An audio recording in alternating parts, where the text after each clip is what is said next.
Slavery stands as a dark chapter in human history, leaving an indelible mark on societies across the globe. The practice has taken many forms, but its essence remains rooted in exploitation and dehumanization. When two young women are acquired at the human market, they approach their new owner, Alan, with quiet determination. One of them asks why he buys them. The other says she wants Alan to tell them what he really wants from them. Alan repeats the question in his mind, wondering what he wants from the slaves he bought. He thinks that the answer should be obvious. Sex, of course. But then another thought surfaces. He says he wants to free the world from hunger, he guesses. He calls himself an idiot.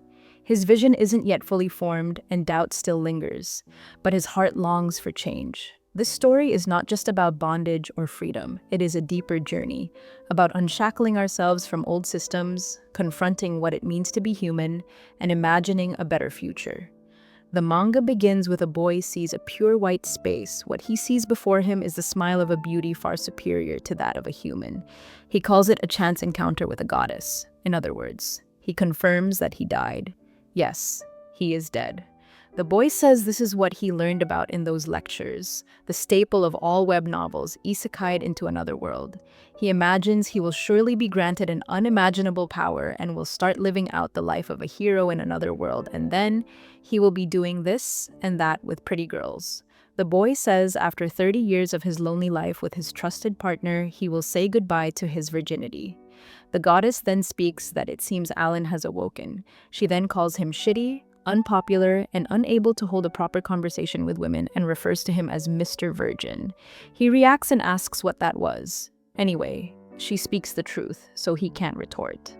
Thanks to his sharp-tongued younger sister, this guy gets used to such biting remarks. His sister always mocks him relentlessly. If anything, he says he's confident in his resistance toward verbal abuse. This situation is nothing in comparison. In fact, hearing these words makes him feel better. Curious, he asks who the beauty in front of him is. She apologizes for the late introduction and says she is a being whom mortals call a goddess. At that point, he realizes that he is dead. The reason goes back to a certain moment. She says he collides with a high school girl who falls from a building and suffers a fatal injury to his spinal cord. Yeah, he remembers trying to save her when she falls on him while he is returning home from overtime. The goddess says he falls prey to her juicy ass. What the hell? She asks if it is to his satisfaction.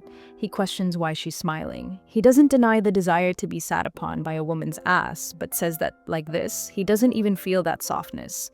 He insists that he is the one who gets to decide if it is to his satisfaction or not.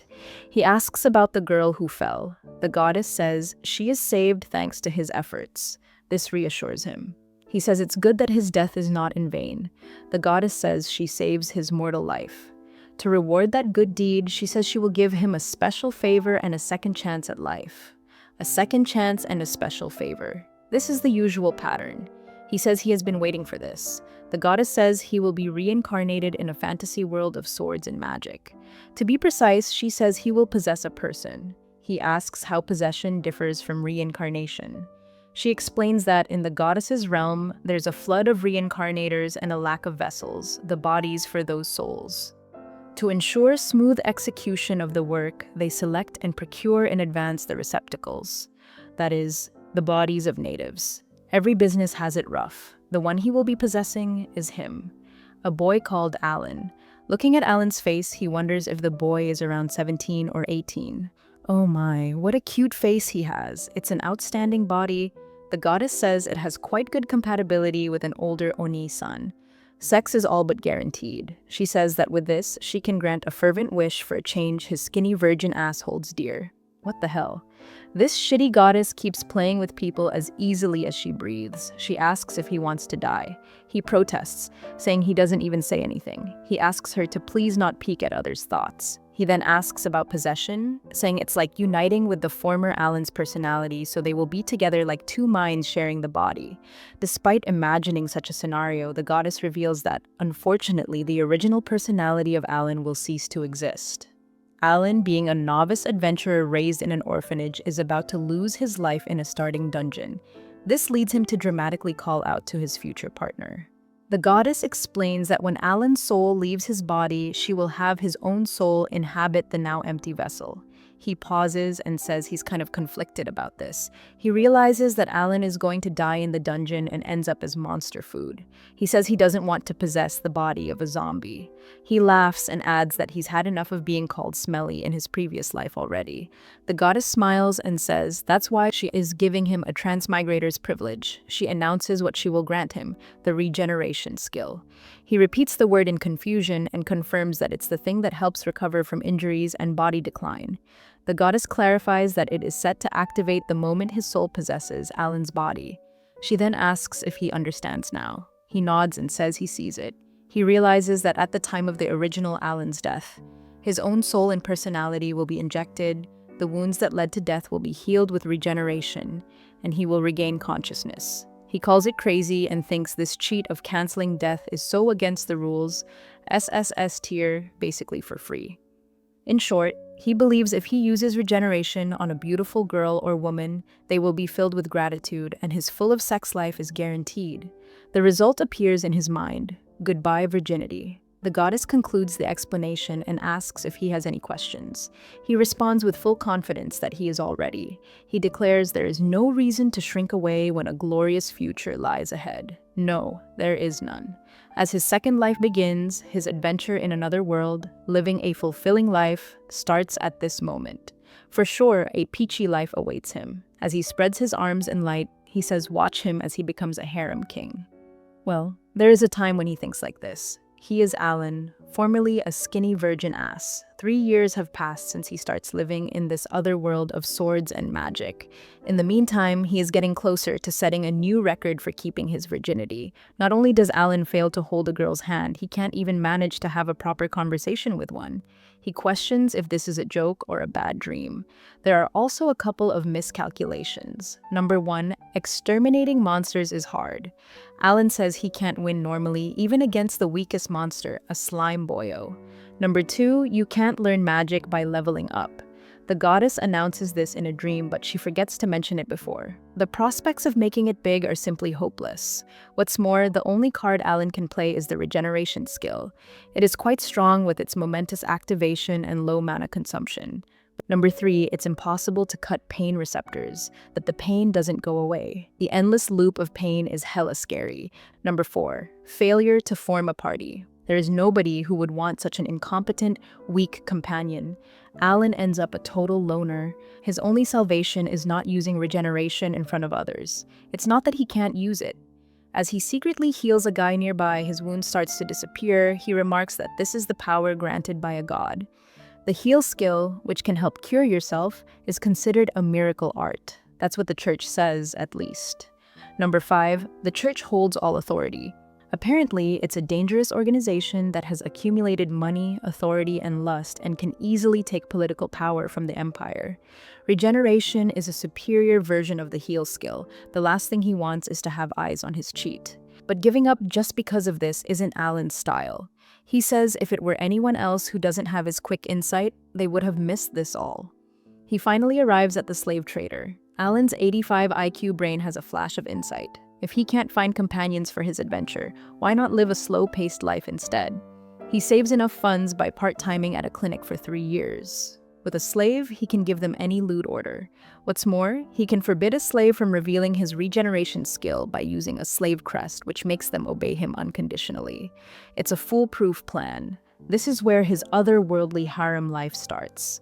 Alan enters the dim interior where the slave trader awaits, grinning as he asks what rank of slave the customer desires. Alan finds the atmosphere intimidating but tells himself not to get swept away. He needs to be resolute. With forced boldness, he raises his voice and demands to see everything, wondering if his approach fails. After showing everything, the trader says that was the last place and asks if something has caught his eye. Alan thinks the only thing that stands out is the price. Still, it's not like he comes unprepared. He decides to show his intelligence and go on the offensive. Alan presses, asking if there are others. The trader reacts in surprise. Alan reminds him that he did ask to see everything. Internally, he admits it was a bluff, but wonders if it actually works. His strategy is to take slaves that couldn't be sold. The trader gives in and leads him through a dark corridor, and Alan follows, questioning whether people are really being kept here. The place is quite unpleasant. Behind bars, two injured girls sit chained and battered. Alan stares in silence, stunned. He asks who they are. The trader explains that one with pointed ears is an ancient elf, a superior breed of elves, while the other is an elder dwarf. Both are rare species. Under normal circumstances, they would be treated as special A-rank slaves, but in their current condition. Alan interrupts and asks how much, and he will take them both. The trader names a sum large enough to erase all of Alan's savings in an instant. Still, Alan insists and wants to return their dignity as soon as possible. Once they're outside, Alan pulls the cart and reassures himself that nobody will see them here. The girls huddle in the back, still scared. He kneels down and gently tells them there's nothing to fear. He says they have endured so much and activates regeneration. He can finally show the true worth of regeneration. Their cut of hands and eyes that lost their light are restored to how they were before. Alan freezes. The elf girl stares at her restored self in disbelief, while the dwarf girl examines her hand and quietly asks how. Alan stuns how beautiful they are. He thinks he wanted cute slaves, but he didn't expect them to be this pretty. His brain can't keep up. How is he supposed to talk to them? Until the elf girl suddenly asks him what his name is. Alan stammers and says his name is Alan, but he bites his tongue while saying it. The girls look at each other and whisper that he fumbled. Alan tries to calm himself down. This is his unexpected boon, and it is finally here, his harem in another world. Alan recalls that time he uses his cheat skill to restore the slaves he buys, who turn out to be beautiful babes. He thinks that finally he will be able to realize that pledge he gave to himself when he reincarnated, to create the harem for himself. He follows up by noting that that's what one would usually think, right? By buying those two, he blows all his savings to the last coin. He has no money to pay for an inn and is forced to live almost in the open in a monastery deep in the mountains.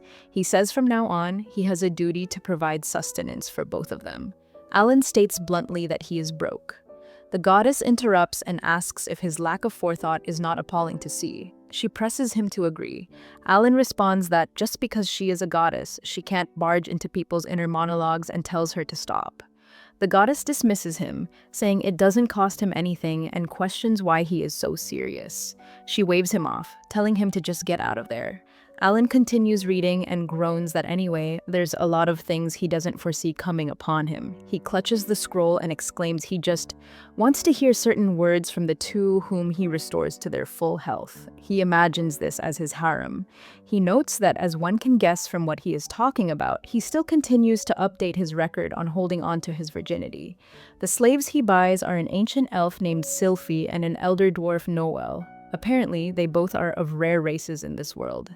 But aside from that, everything about them is a mystery. He thinks he can't read or write the script used in this world like a baby. He looks over the scroll and says he is sure there's a lot of stuff written in this appraisal scroll. The goddess appears again, commenting that he can learn it himself. Alan regains focus and tells himself that thanks to his modern knowledge, he'll be unparalleled in farming. He reassures himself it's not bad. Ain't. And concludes that he needs to get food post-haste. He starts digging until a voice calls out asking what he is doing. He turns and stutters Sylphie's name as she stands before him. He panics, saying he got distracted by her. He quickly explains that he wanted to grow yams. Sylphie looks at him and asks if he will be growing them. Alan responds, yeah. He forces a smile and tries to think that there's no way she will want to eat the yam tended to by the skinny virgin ass. He mutters, it's gotta be the reason, yeah. Alan then wonders if she thinks of him as a sorry excuse for a master and wants to be self-sufficient. He is sure it's true. He asks if she is on a walk and tells her to take care. Sylphie replies with an uncertain "ee." He affirms he won't let them continue sleeping under the sky or stay very hungry. Until yams can be picked, they will eat this one first. He smiles and presents a basket of food that he bought in town. He still thinks about his wallet, but if they both gain some meat on them, they will be quite good to cuddle with. Alan offers food to Noel, saying this is tasty. Noel holds the bowl and softly says, thank you. He insists there are seconds and tells them to eat more and more. He notes that they are both still quite wary of him. Well, in this situation, he can't very well go and ask them to have sex with him. He questions how he is going to get them to be open with him. He decides that for now, he needs to find work. It's depressing, but today he could only come up with some bait to nibble on. He informs them that he is heading to town and asks them to wait for him. He turns to them and asks if they want to eat something specific, saying he'll buy it on the way back. Sylphie says nothing in particular. Noel adds me too. As he walks away, he says that he doesn't even know what they like to eat. He reflects that even his plan to lure them with the bait went up in smoke. From Sylphie's point of view, she watches him leave and notes that he really went out and left the slaves. She acknowledges that both she and Noel have already gotten their original powers back. Even though they have slave crests, it's not that hard to break away from their control. She wonders if he is testing their loyalty. She frowns and admits she doesn't understand. And even before this, Sylphie recalls Alan saying he wanted to grow yams. She questions if he will really be growing them even though she is there. Since she has her original powers as an ancient elf back, she believes he should know by reading the appraisal scroll that she has advanced tree magic that can help grow plants. She thinks by using it, she can immediately have it germinate, grow, and bear fruit. She sees Alan tilling repeatedly. She insists that if he just gives her an order, he won't have to labor by himself.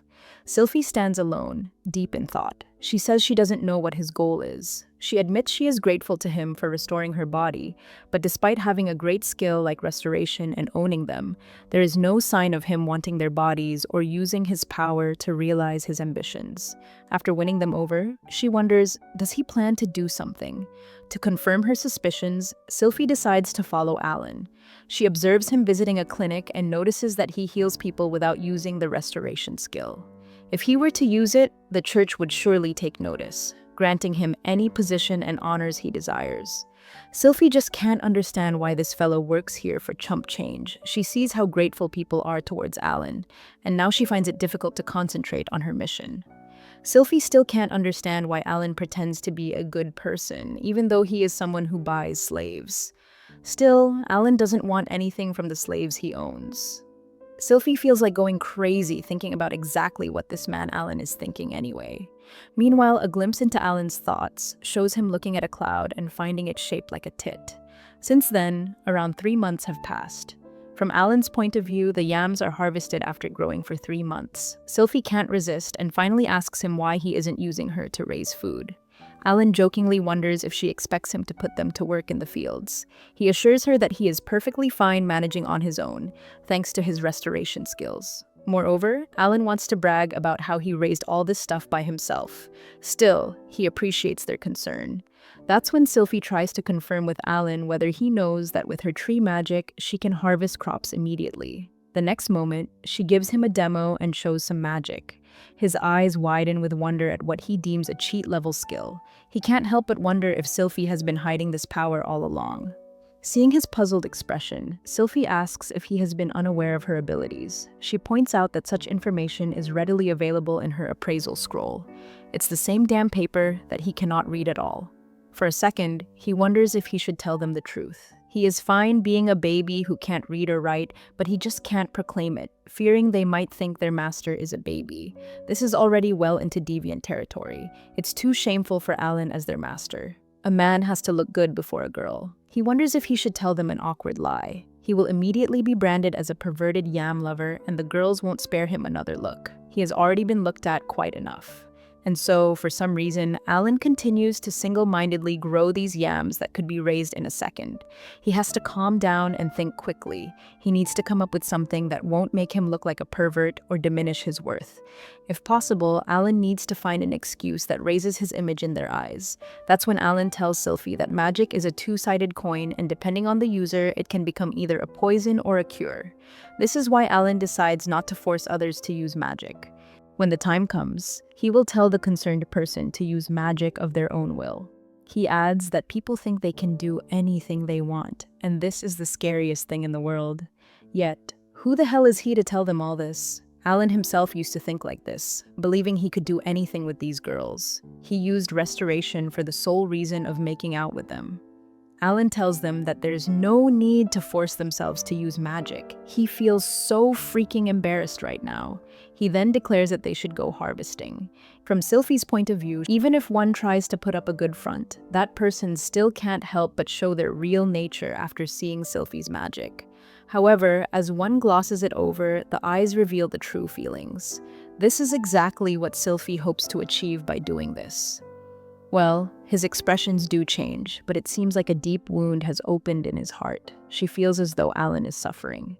The more he speaks, his words sound like he's trying to persuade himself. Sylvie is sure it's no lie. Alan has experienced the same. In his past, he was conceited, thinking he could do anything, losing himself in his restoration power. But then something happened that completely changed his views, which is why Alan now hides his own powers. Now Sylvie feels ashamed for flaunting her magic and trying to trick Alan. Calling herself Cora Sylvie, she calls out to Noel and asks if she agrees. Noel asks what she needs, and Sylvie explains that she wants to talk about the future and what exactly they want for Alan. Meanwhile, Alan is completely surprised and confused. The next day, when he sees all the plantations, he is shocked to the core and can't understand what has happened overnight. He realizes that all this has been done skillfully by Sylvie, who possesses a planting cheat that even overshadows him, a reincarnator. Although he wishes to become a talented lord of agriculture, Alan accepts what happened since Sylvie achieved it. She greets Alan with a good morning and mentions that she was harvesting too. He asks if she used magic. She confirms it, adding that she hadn't acted hastily but had done it willingly. Alan recalls this was what he said yesterday, wondering if she is trying to find fault within him. This is Alan's perfect plan to leverage modern knowledge and become unparalleled. However, he feels Sylvie is trying to act rudely towards him. Nonetheless, he thanks her for the magic and reassures her she doesn't need to force herself. With his showtime over, Alan still has something to demonstrate, a do-it-yourself cheat to embed concrete, a material that doesn't exist in this world. He explains how concrete can make buildings sturdy and improve their living conditions. Noel, intrigued by Alan's activities, expresses her desire to join him and help out, marking the first time she speaks to him like this. She asks him what he is making, smelling him working on something. Alan explains his plan to build a new house with concrete, describing how living in the crumbling monastery feels like camping. Noel demands to know the concept, and Alan patiently explains everything in detail. He finds it gratifying when a girl listens intently to him, happily teaching Noel everything she wants to know. Once Noel understands the concept, she instructs Alan to sit and watch, indicating that she is ready to take charge. Noel uses her extraction skill, and Alan sees how she obtains clay and quartz, the raw materials for cement, in a blink of an eye. This is no good. It's going to take away all of Alan's contributions. Next, Noel uses pulverize, and Alan realizes that Noel also holds a cheat skill. Within a while, the cement is ready. Noel now requires Sylvie's help to grow bamboo sprouts. By the way, it was Alan who said all this so proudly but receives no credit. Recently, he also notices that both Sylvie and Noel have started talking to each other more and more. It seems they are joining hands while Alan just gets so full of himself. He definitely needs to watch out. To be honest, Alan feels like a useless being here. With Noel as the manufacturing master and Sylvie as the plant master, things become so easy. Alan wonders why things turn out like this. He should have been the highlight and the one flirting with the girls. Alan wonders what exactly is going to happen to him afterward. At this very moment, Alan still doesn't know that since the time he bought both of them, he will surprisingly be worshipped as a demon king. And in the future, Alan will be regarded as a threat by a hero and will experience a life full of ups and downs. The goddess feels that this boy will definitely turn out to be entertaining, and she desires to make fun of him. She also desperately waits to see how things will unfold. According to Noelle, what Alan told her is indeed interesting, and her dwarven instincts scream with excitement. It is her first time experiencing this. And doing just as Alan says brings results. This is sagacious. At this moment, Noel realizes that Alan is not just a simple nobody. His restoration skill is great, and not flaunting it is even greater. Furthermore, she admires his willingness to share his knowledge without reservation. So, everything about him is just great. What's more, Alan teaches her everything, and as an elder dwarf, this makes her so happy. Sylvie also thinks that they can put their trust in Alan, and Noelle shares the same thought.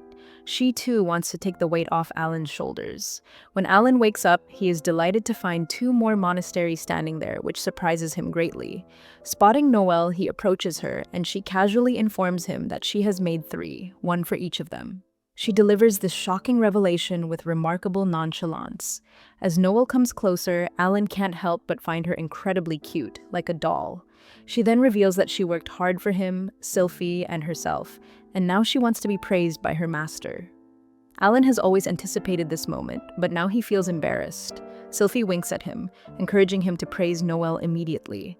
Alan suddenly realizes that both of them are teaming up against him, making him feel rather helpless. In other words, he suspects that the girls have likely discussed him during their gossip sessions, possibly criticizing his lack of money, talents, and his tendency to show off with his restoration skills. Alan feels like an overall incompetent person in their eyes. He imagines they might have even labeled him as a filthy otaku, skinny, inexperienced, a total virgin. In their eyes, living with him might even be considered dangerous, which is why Noel has built separate places for them to live safely. Alan is sure that they are making fun of him and calling him a swine. He just needs to calm down now. He has already come this far, so there's no way he is backing down. He is now in a position to praise Noel, which means he is allowed to pat her head. All is grist that comes to the mill. Alan just doesn't want others to look down on him as a pervert.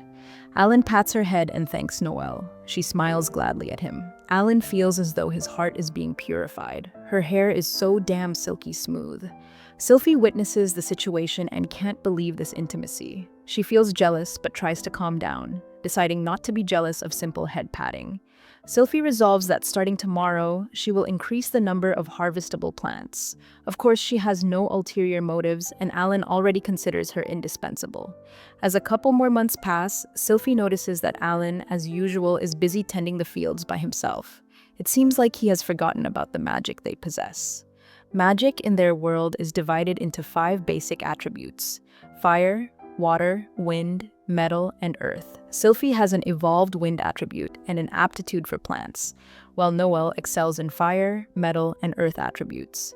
Their compatibility is exceptional. Both for food and shelter, they have utilized all their magic, and Alan has never once forced them to use it against their will.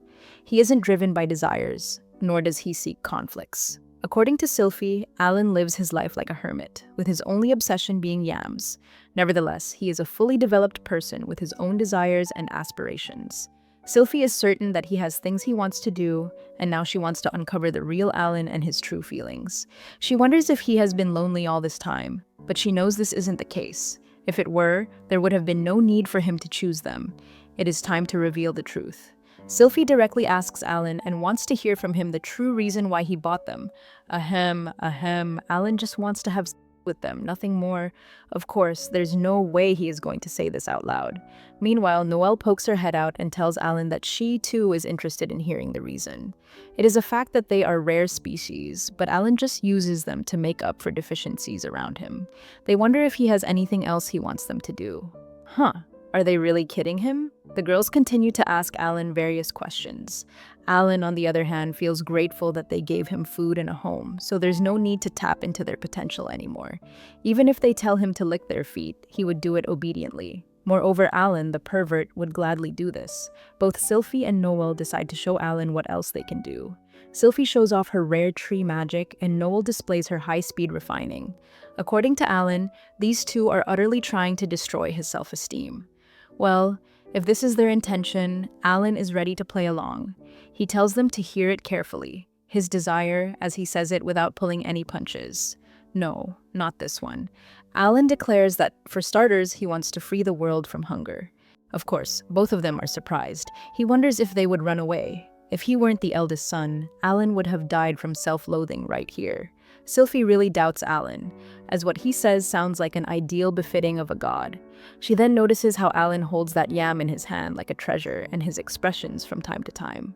They look at each other and conclude that their master holds in his heart an ideal far beyond what they can even imagine or hope for. Sylphie still can't fully trust him, but she wants to follow him and see the world he wishes to create. She declares that if this is Alan's goal, then they just need land to cultivate. Well, due to Alan's made-up excuse, his doubtful heroic tale in another world takes its first step forward. In this world, there are only 2 types of people: losers and winners, those who plan and those who follow, those who exploit and those who are exploited. Alan is now busy exchanging foodstuff and complaining that Mizuki's exchange rate is too high.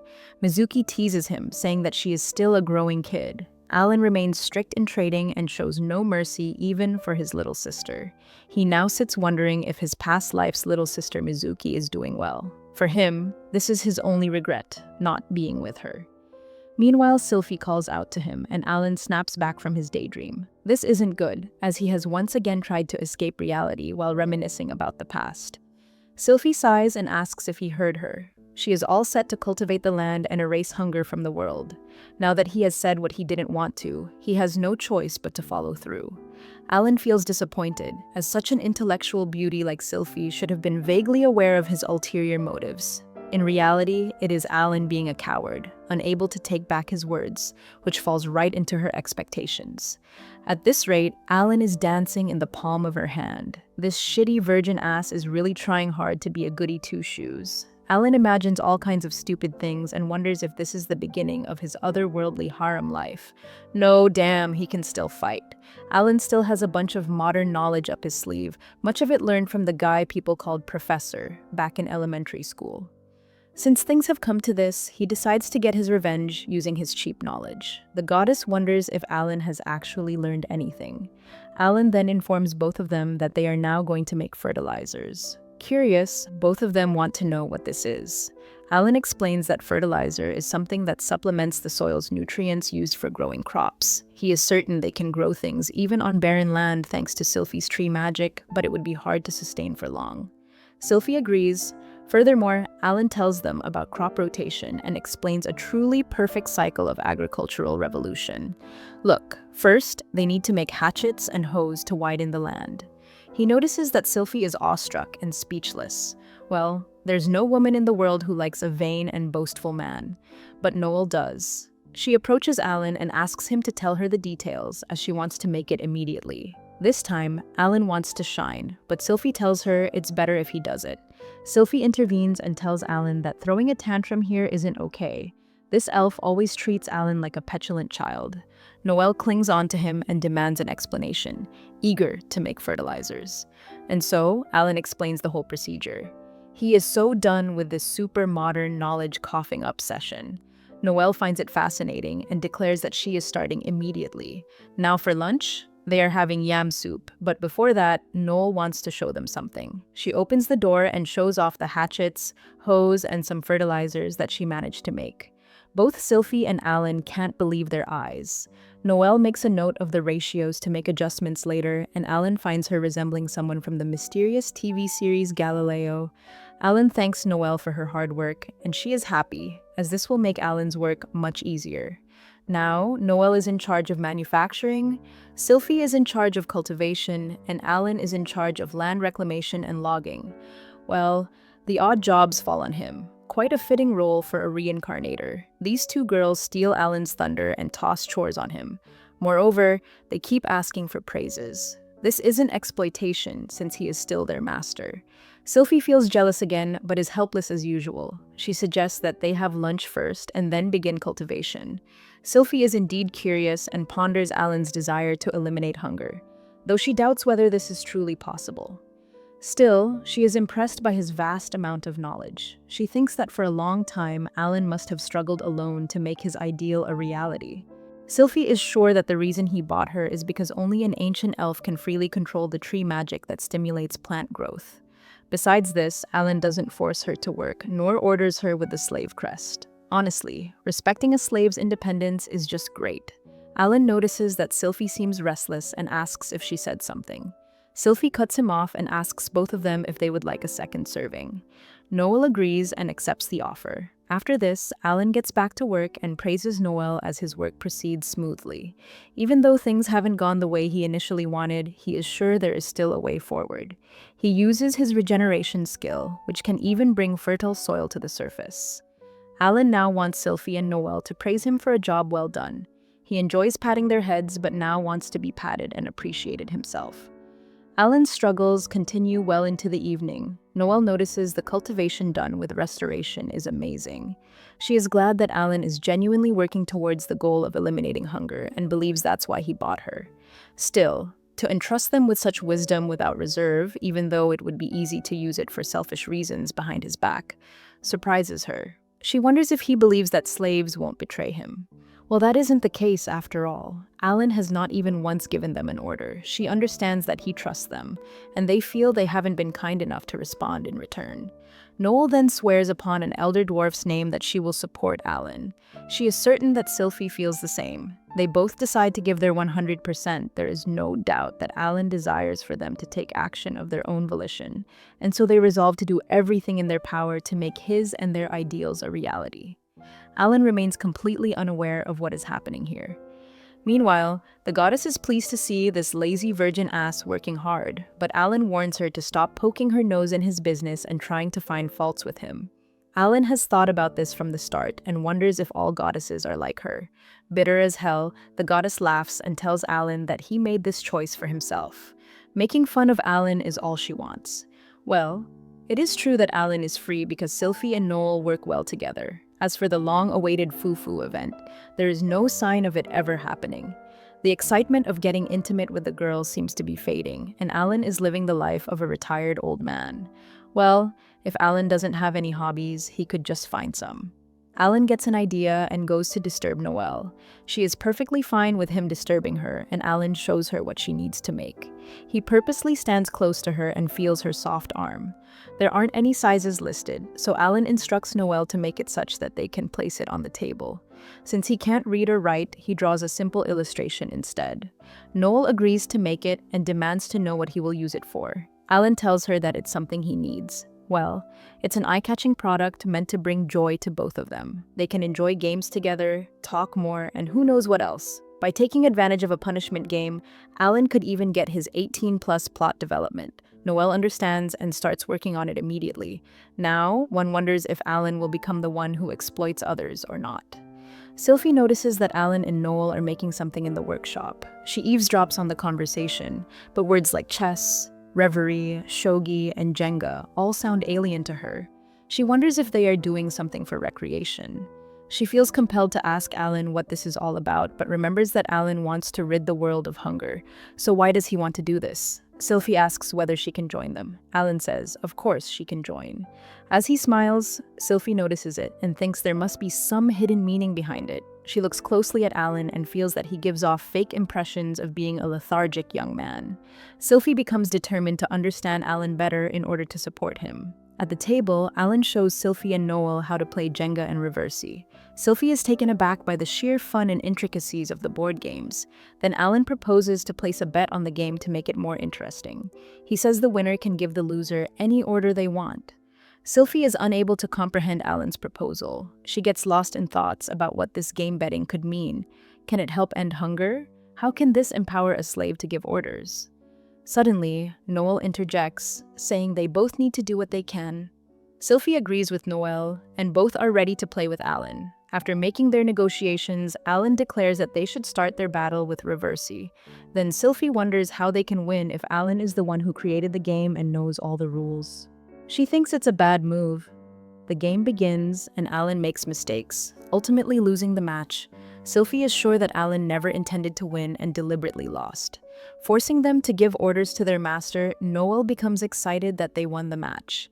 She tells Alan that she wants ownership rights for the recreational items, while Sylphie wants to be registered at the Merchants Guild. Alan is relieved that they didn't ask for their release from slavery, but something else is already cooking in his mind. He wants to trick them into 18+ development.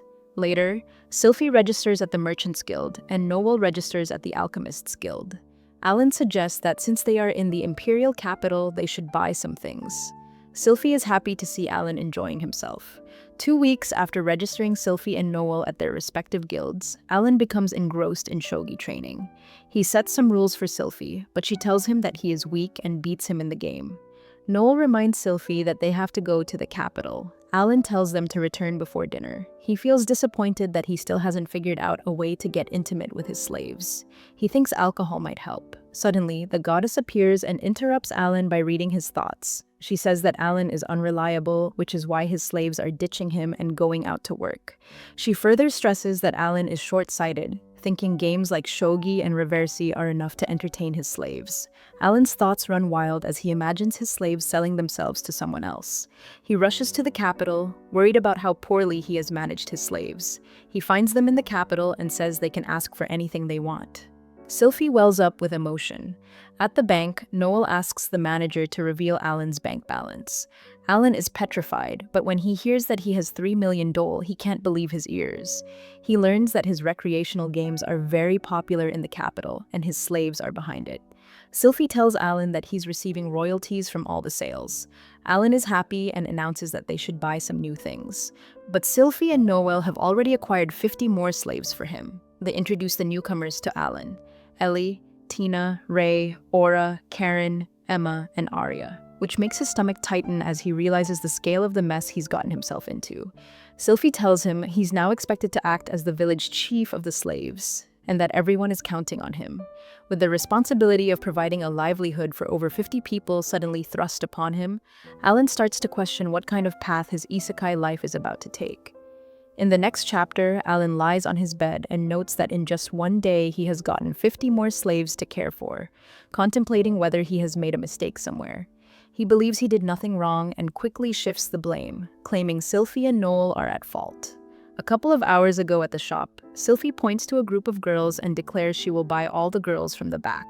The shopkeeper calculates the total price, but she is warning him not to take her for a fool. She says that taking into account the girls' wounds, the price should go 2 digits down. The shopkeeper protests, saying he needs to make money with this business. Sylphie confidently states that the sum will amount to less than what would be spent on the upkeep of unsold stock. Sylphie's negotiating prowess is unbeatable as she faces the slave trader on equal terms, deliberately referring to the slaves as property. Alan thinks on how, if she were to show compassion to the girls like he did, she'd surely have been taken advantage of, like he was. He watches in awe as she argues down the veteran merchant with ease, describing it as taking candy from a child. Sylphie comforts a girl who trembles with guilt, saying it's okay, telling her not to be hasty and to take it slow. Alan expresses admiration, exclaiming, "Wow, Sylphie." He is impressed that she can handle the slaves in such a smart way. He yells out, saying he always wanted to do that himself instead. He says she's beautiful, smart, impeccably stylish, and smells so good. Alan admits she has the agriculture cheat and is good at being a merchant. He questions if she is the protagonist, and also, he can barely catch up to her high specs. Alan notes that he is a reincarnator and demands respect, otherwise he'll simply die on the spot. Meanwhile, Noel tells Sylphie that she is sure that this one's skills will blossom soon. Alan wonders whether Noel brought up something. She concludes that one can get a highly precise alchemy skill, and with training, she will easily acquire it. So in this world, there are both hereditary and acquired skills. She elaborates that whether they manifest or not, the term blossom depends on the individual. Alan worries there's no skill to detect a skill yet to blossom, and it's also not written on a slave's appraisal scroll. He wonders whether she has the analysis cheat, then bids goodbye to his presence. Back in his room, he admits he doesn't understand anything and has no time to catch his breath. He decides he'll need to come up with a strategy for the future. Switching perspectives, Sylphie affirms that there shouldn't be any misunderstanding now. After all, Alan appreciating their efforts. She recalls that at that time, she couldn't stop her tears from flowing, but he didn't see them. She reassures that he can ask her anything he wants. She thinks on how she always worried if she disappointed him or not. Receiving so many items for recreation made her think she needed to earn a lot, or else. She remembers Alan not trying to interfere, only asking to play games every day, and he always let her win. He reminds her that he hasn't been serious once yet. She laughs internally at the way he tried to explain away his defeat like a little child. She believes there is no way for someone to come up with all this just to be weak, and it was surely for the sole reason of preparing her for handling merchants. She concludes that he can't hide his compassion and warm heart from them. To herself, she decides to keep it a secret that she finds this side of him endearing. Reflecting deeply, she admits that slaves, in most cases, are beings exploited and worked to the bone. And yet, Alan took them into his warm hands. Obviously, she believes there's nobody who wouldn't let themselves melt in them. That's why she and Noel, for the sake of Alan's dearest wish, to rid the world of hunger, they bought the necessary personnel. They knock on Alan's door, asking if they can enter. He says yes, tells them not to be so nervous, and lets them sit wherever they want. They respond that there is no need and they are okay. Moved to Alan's side, he stammers, wondering whether they don't want to spend more time in a guy's room or if it's because the room smells. He says if they are tired, they should just rest, and tells them they did great with the recreation items. He thinks that though he can't deny the fact they are stealing his achievements left and right, he must take the attitude of a man who honestly praises one's efforts. Smiling at them, Alan declares that as their master, he is proud of them, and now, immediately, he'll go and try to fix his situation. Sylphie asks if they didn't earn quite a lot of money. Noel says the swine should use that money and quickly release them from the slave crests, but Alan wants to make an impression before that situation comes to pass. He decides to put off trying to get laid on a back burner, and he still has the eye candy and inadvertent touch plans. Alan responds with a blunt no. Sylphie comments that they didn't do anything for him to praise them, and Noel agrees. Alan questions internally whether this is sarcasm. After earning 3 million dole, Alan feels uneasy under their gazes and mutters to himself that he can't stand it, and he chooses to proceed with what he thought up. He straightens up and announces that he needs to tell them his plans, going forward, and asks if they are listening. First, he states they will take the money spent on each slave as their debt. When they repay it, he thinks he will remove their slave crests. He explains further that's why they should put efforts into agriculture and commerce. Everyone will provide with their labor, and it will be converted into money and merchandise. They will pay wages with that money, so each girl won't have to suffer by repaying that debt. He asks what they think. He declares in his mind that he'll call it a slave's debt repayment restructurization. The slaves will get their freedom. Sylphie and Noel will collect the money, and he will be freed from the duty of providing a livelihood for 50 slaves. He calls it the very picture of a smooth settlement. He concludes that's what his run-of-the-mill corporate slave's mind could come up with. The responsibility of a CEO to provide a livelihood for his employees just makes his head hurt. With this, no one will oppose. Sylphie and Noel interrupt and lean in, asking if he plans to let everyone he restored go after recovering the purchase price and whether he understands their real worth. Noel points out that after blossoming, their value will go up even more. She believes Alan should rethink that. Sylphie struggles and says she fails to understand such a plan. She reminds him that his goal is to rid the world of hunger and questions whether he wouldn't need talented personnel. Noel nods and says she is of the same mind. Internally, he thinks that his goal is to have a fufu with them both. He questions whether he dares say that, though. Sylphie really knows where to hit for it to hurt the most. He shouts internally that he will bullshit his way through. Alan smiles and says that if possible, he doesn't want to take advantage of them being slaves. If he had to say, he wants fellow comrades who walk beside him of their own will, rather than those who can't disobey. That's who he wants to share his beliefs with. So if there'd be girls who'd want to stay after repaying their debt, he wouldn't mind it, he guesses. Alan presents the whole plan. Noel and the other dwarves, using their alchemy, will be producing farm tools and fertilizer.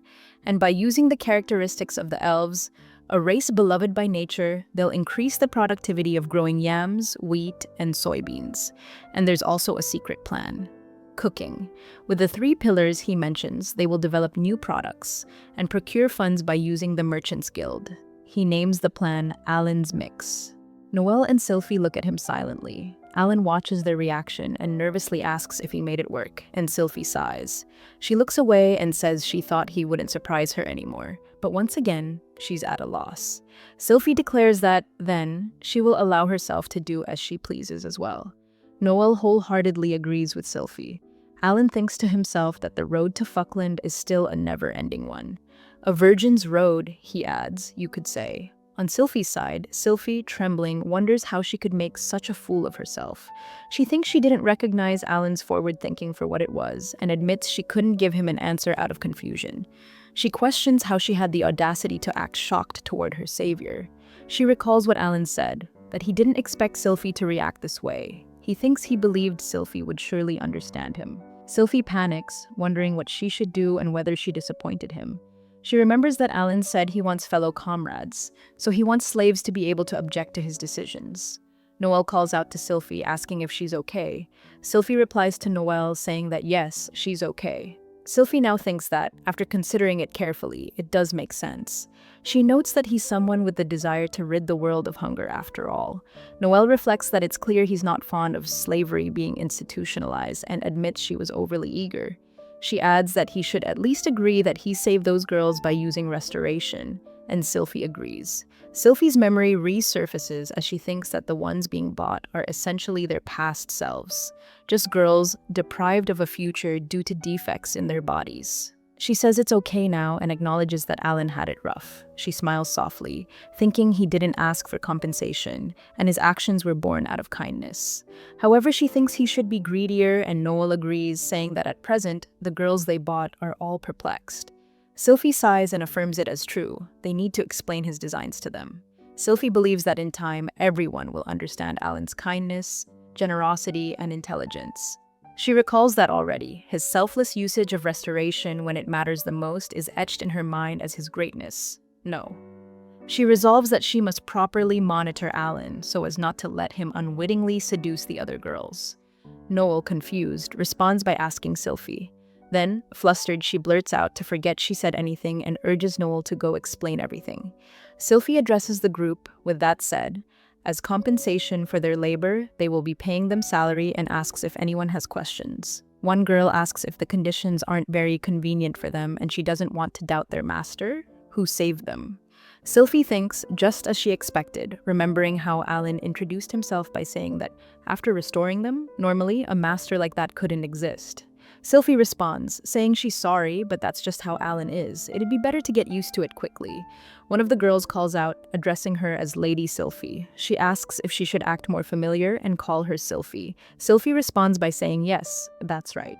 The girl says that she'll get the story straight. The girl's name is Aura. She questions if Sylphie is saying they don't need to service Lord Alan, that is to say, surrender their bodies to him.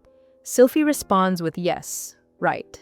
Internally, Sylphie acknowledges Aura as a high elf, the same age as her, and notes that she wanted to ask her to help with her work. She is glad that Aura was the one who stepped forward. She notes internally, no wonder they are unsettled. Sylphie narrates that elves are the race admired as the symbol of beauty. It'd be a lie to say they aren't proud of that fact.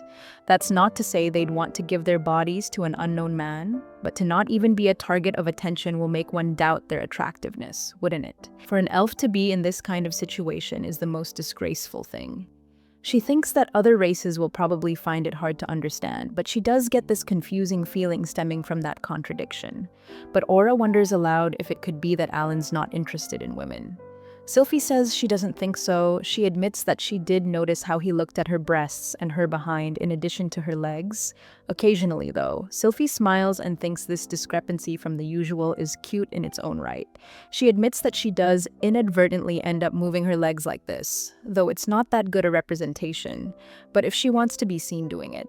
Suddenly, Aura interrupts, calling her name Sylphie. Sylphie says anyway, despite the things that are scarcely believable or agreeable, Alan is not a man who will hurt others without reason. She swears by the sacred tree, saying that much. As an ancient elf, she will swear.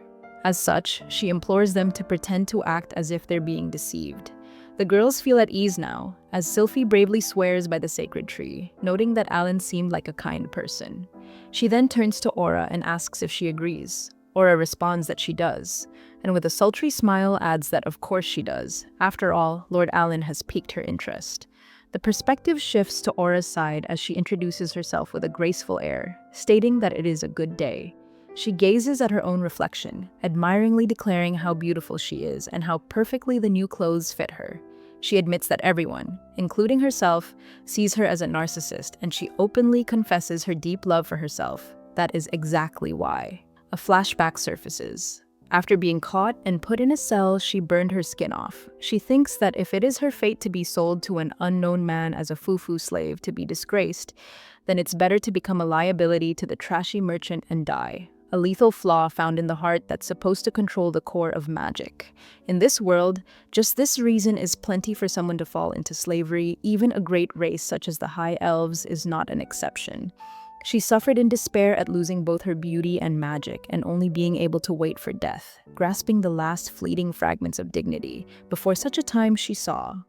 She narrates that her master, Alan, and an ancient elf, Sylphie, are there. She sees Lord Alan cultivating land under the watch of a slave. Lord Alan is described as the possessor of peculiar sensibilities and, dare she say it, a weirdo. But as Sylphie told her that he, more than anyone else, understands the great power of restoration. That is why he plays a fool. Aura and the others will come to understand him, she is sure. Even still, Aura questions internally, isn't this just way too stupid? Aura notes that thanks to the restoration, their powers returned in full, and market value jumped sky high. As the holder of appraisal scrolls, Lord Alan should know this. And yet, he went along with a contract with the Holy Spirit that must be upheld at all costs. For what purpose? She cannot grasp in the slightest. She thinks to herself that if it's Lord Alan who healed her heart defect she despised, she would not be averse to giving him her body. That just makes her incredibly wet. As a race, elves are a bundle of dignity and vanity. They're women in exchange for flatly refusing any and all base men settling for anyone, toward a person they take an interest in who won't show any interest in return. They burn with passion. At that time, Aura wonders whether Alan might not be interested in women, though Sylphie does not seem to think so. Aura recalls Sylphie's words and concludes that she had the perfect expression of a woman in love. She remembers the goddess-like look on Sylphie's face and admits that it aroused her deeply. She notes her weakness for both beautiful women and sweet girls. If this is part of Alan's plan to make an elf like her fall, then he must be highly skilled. A seasoned veteran on the battlefield of love. Aura resolves that, at all costs, she must ask him for a bout. But first, she needs to offer a light morning greeting. She peeks toward Alan, who is working outside. In Aura vision, she sees Alan calling out restoration and proudly declaring that he has plowed it quite well, urging Sylphie to look. She murmurs, flustered and amused, imagining her pleading to be praised. She softly calls out, referring to him as her cutie. Alan appears to react, and she wonders if he heard her. Suddenly, Alan turns his gaze toward her. Aura freezes, flustered, and questions whether she might have angered him. He stares at her intently with a piercing, unwavering gaze. Aura notices that he is fixedly staring at her and wonders why, even though the beautiful her has appeared in a new outfit. She recalls Sylphie's words, but Alan continues to stare without change. Panic sets in as she considers the possibility that Lord Alan does not even register her standing right in front of him. She trembles, refusing to believe that could be true. Suddenly, Alan cheerfully calls out to her, inviting her to play reversi. Aura snaps to attention with a startled response. The perspective shifts to Alan's side as he, visibly shaken, insists that even if Sylphie played him like a fiddle and made him the village chief without his knowledge, he still has his self-respect. When Aura softly murmurs how cute he is, Alan shivers harder, thinking that damn Aura is adding fuel to the fire, treating him this way just because he is only useful for plowing fields. He invites her to play reversi, noting how long it has been, and snaps. He declares to himself that if things go well, he wants to use the game as a chance to touch her titi. Alan reassures himself that there is no need to worry, that he is calm. He steps forward, reasoning that in terms of position, he is still the village chief. If this were a corporation, he would be the CEO, and any missteps could be disastrous. The thought makes him panic, and he begins frantically pacing, acknowledging that there is no guarantee it will not turn out that way. He reminds himself that from now on, he must act with prudence. Internally, he admits that just moments ago, he tried so hard not to let his eyes wander to Aura's legs. Alan confidently states that he wants to see her true strength and urges her to fight him seriously. He proposes that since the opportunity is there, the winner should be allowed to give the loser one order, anything goes, and asks how she feels about it. He then adds with excitement that in a proper punishment game, everything is legal. In his imagination, Alan envisions Aura's chest and says that if it's a punishment, he'd be able to stare without reserve at her plentiful fruits, which he desperately tried not to do before. He cheers internally, thinking that if anything goes, he'd even be able to touch and be caught within them. He adds that Sylphie is a beauty with shapely titi, but Aura is a beauty with huge honkers, and that in itself is rather great. Her charm is similar to a gravure idol, he thinks. Yet, her demeanor is reminiscent of a prideful, noble daughter. He marvels at the truly amazing marriage of purity. Aura addresses him, calling out to Lord Alan. Alan responds by saying they should begin. He expresses confidence, believing that after all his training with Sylphie and the others, he has become stronger and declares that this match will be his. Aura states that with the board now filled with her color, it would signify her victory. She declares checkmate. Turning to Alan, she remarks that this must be how checkmate works in shogi. She continues, asking if that means when he breaks the Jenga tower, it counts as his loss. Alan sits frozen in place. He quietly admits to himself that he has been thoroughly overwhelmed.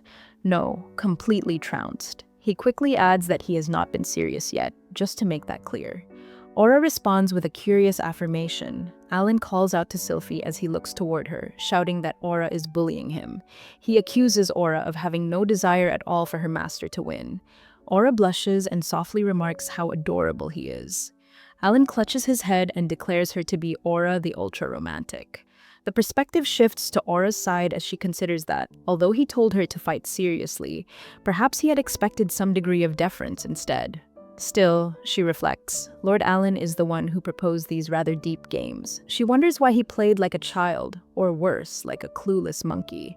She notes that the small animal aura he gave off was truly amusing, yet regardless, she is the winner. She muses to herself about what kind of order she should give him. Sylphie then interrupts, remarking that it was a good work at completely failing. Aura turns in shock and stammers internally, questioning whether she truly failed. She flashes back to how she was beside herself with a giddiness just moments ago. Thinking back on it, she had ended the match with such forced boldness that she completely let her guard down around Lord Alan. She admits to herself that no, she had entirely lost it, one could say. She begins to wonder if this had been his aim all along. It dawns on her that he only pretended to let her play him, when in reality, she was the one being played, completely failing. Aura trembles, acknowledging inwardly that she cannot refute it. That must mean she is already dancing in the palm of his hand, a truly terrifying person. Sylphie states that she agrees if she tried to get closer with half-baked feelings, it won't end with you being simply burned. She continues, noting that as someone of the same race, she understands the feelings involved. She adds that Aura should already know it herself. The one who falls in love first will always lose. She observes the aberration that is Lord Alan and the one closest to him, Sylphie. Even she must take her hat off to such a brilliant woman as her. Nobody will be able to take her place, she is sure. Still, she says she will take the warning to heart with all she has. After all, the more adversities stand before her, the more excited she gets by them.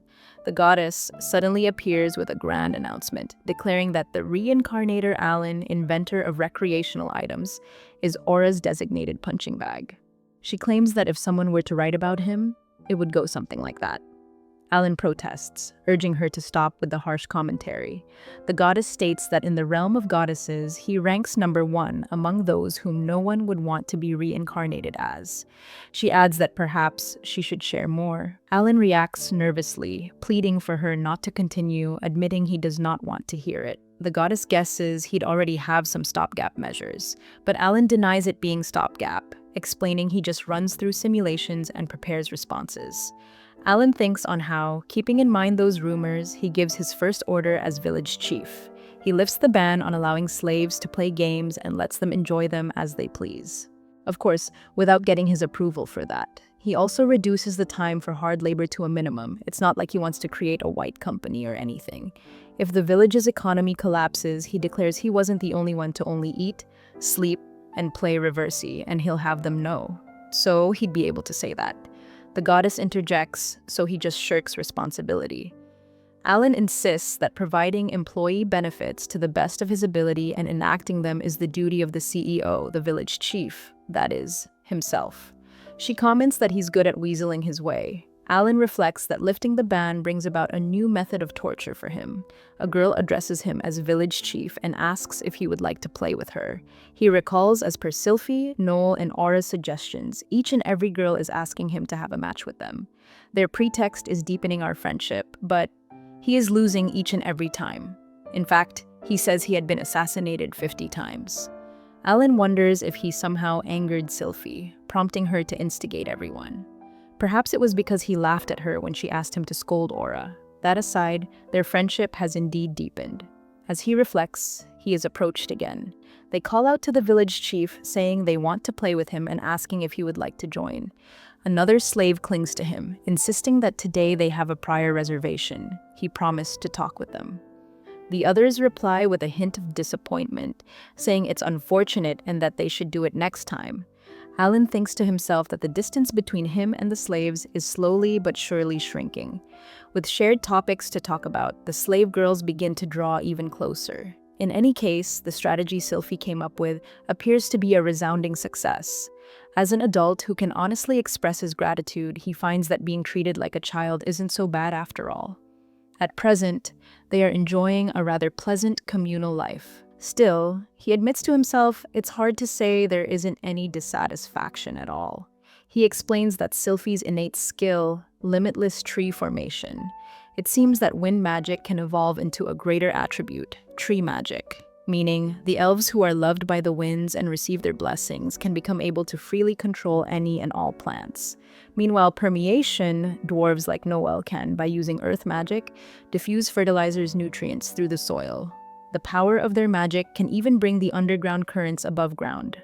After preparing the soil like this, it's possible to prompt germination, growth, and fructification. But tree magic, instant development, the slaves don't respect me in the slightest. He asks when he shouted, "Ain't I useless then?" He ends up critically wounded at the realization that his usefulness lies in cutting costs. Alan says, "Then let me at least do the harvesting." But Sylphie responds with a calm assurance that everything is okay, and the other girls enthusiastically volunteer to handle the situation. Aura cheerfully proclaims that everyone should feast their eyes on her great techniques. Magic swirls in the air as wind magic harvesting and post-processing take place. Alan watches the impressive display of skill, mentally acknowledging how amazing everyone is. Then, a sudden intrusive thought bursts in, shouting that they don't need his sorry self here. Is that what this is? Aura confidently declares how obvious the group's brilliance is. Sylphie, smiling gently, expresses her gratitude with a soft laugh and a quiet foo-foo of appreciation. Alan, overwhelmed by the situation, mentally erupts, cursing internally that with all these beautiful and cute smiling faces looking at him, there is no way he can say anything against it. He questions whether this is their plan all along, only for the goddess to interrupt with a snide remark, suggesting that perhaps he is just that easy. Yet there will be no silence, no surrender. The moment will not end like this. He still has an ace up his sleeve.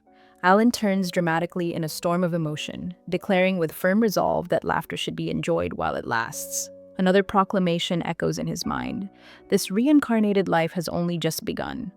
Later, Noel, Sylphie, and Aura gather in the kitchen at Alan's request. Sylphie asks why he summoned them so suddenly. Alan answers that he wants to try a new recipe. Sylphie suggests that if he's hungry, he could simply ask today's cook to prepare something, but Alan has something else in mind. Secretly, Alan intends to make the girls addicted to his food so they can't live without him. While he says he's open to working with others, he secretly prefers having the girls involved. They all begin working together in the kitchen. Sylphie uses her wind magic to thinly slice the yams and asks what comes next. Alan thanks her and checks on Aura's progress. Aura explains that she is using wind pressure to press soybeans. Alan instructs them to remove the leaves from the soybeans so they can be used as fodder. Soon, soybean oil collects in a container. Sylphie and Aura feel surprised as they watch how the soybean oil is produced. The girls still struggle to believe that they are producing soybean oil in such a way. Modern knowledge, Alan thinks, hits hard. He quietly snickers, enjoying the unfolding of his reincarnated life. Aura wonders internally what magic Alan has used for the process, while Noel mentally adds that Alan has simply been observing them work. Sylphie blurts out that Alan can't use magic, but instantly regrets her careless words.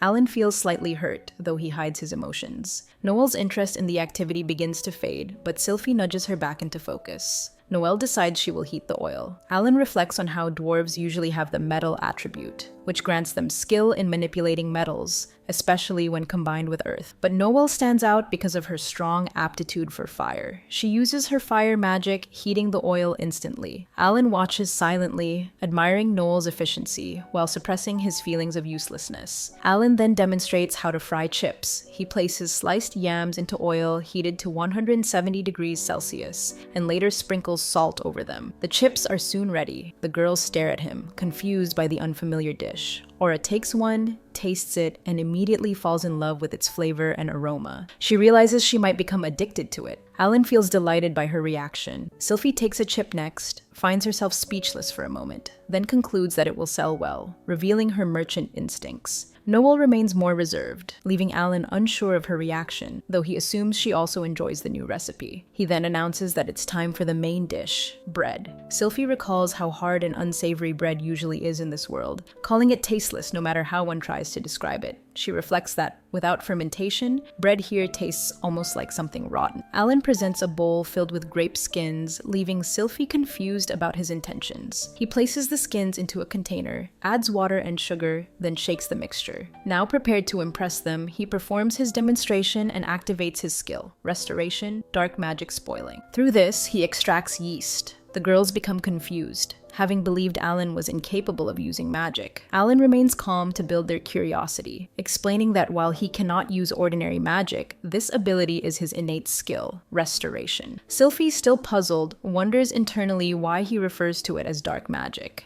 Alan mentally explains that it's simply the restoration of what he has recorded into his brain. As Alan recalls, this ability was explained to him during his reincarnation. In his dream, the guardian angel appeared unexpectedly to provide further clarification. Before beginning her explanation, she apologized to him and assured him that his transmigrator's privilege, the restoration skill, was indeed top tier. However, because of his poor specs, as she bluntly described him as trash, certain limitations had been imposed. The Guardian compared him to a powerful operating system running on junk hardware, limited to minimal memory and capacity. Alan remembered how her harsh mechanical metaphors had left him feeling inadequate, though he had requested she stop phrasing things that way. The Guardian quickly shifted to discussing the skill itself. She explained that restoration combined many meanings into one ability. Any magic Alan saw or heard could be recorded once and restored at any time. Yet there were strict conditions. His flawed memory allowed him to record only once. The restored effect lasted no more than 30 seconds, and his weak body limited him to restoring only materials that could be preserved at the lowest quality. As Alan recalled her words, he also remembered how she had departed, saying morning was approaching. Now, explaining all this to Sylphie, he noticed her surprise. Sylphie wonders why Alan uses such a limited power only to convert spoiled materials. Alan clarifies that what they are dealing with is not spoilage, but fermentation, which is necessary for making bread. The girls remain unfamiliar with the concept of fermentation. Seeing their curious expressions, Alan feels excited and encourages them to learn, assuring them not to be shy. He explains that fermentation shares similarities with spoilage, but has been adapted by humans for beneficial purposes. Yeast breaks down sugars in the dough, producing carbon dioxide and alcohol, which gives bread its soft and fluffy texture. The girls still struggle to fully grasp the process, though Aura begins to admire Alan's vast knowledge, feeling like worshipping him. Not long ago, Alan had wallowed in self-pity, but her admiration renews his confidence. To his surprise, the girls quickly pick up the technique. He realizes they are capable of more than simply controlling tree, wind, or metal elements. Before long, the bread becomes fluffy. Alan remembers the Guardian's words and her cute face, causing a brief arousal. The Guardian's final words echo in his mind as she had said goodbye and left him to his own fate. Alan continues guiding the girls, instructing them to knead the dough while it remains warm, shape it, ferment it again, and finally bake it using fire magic.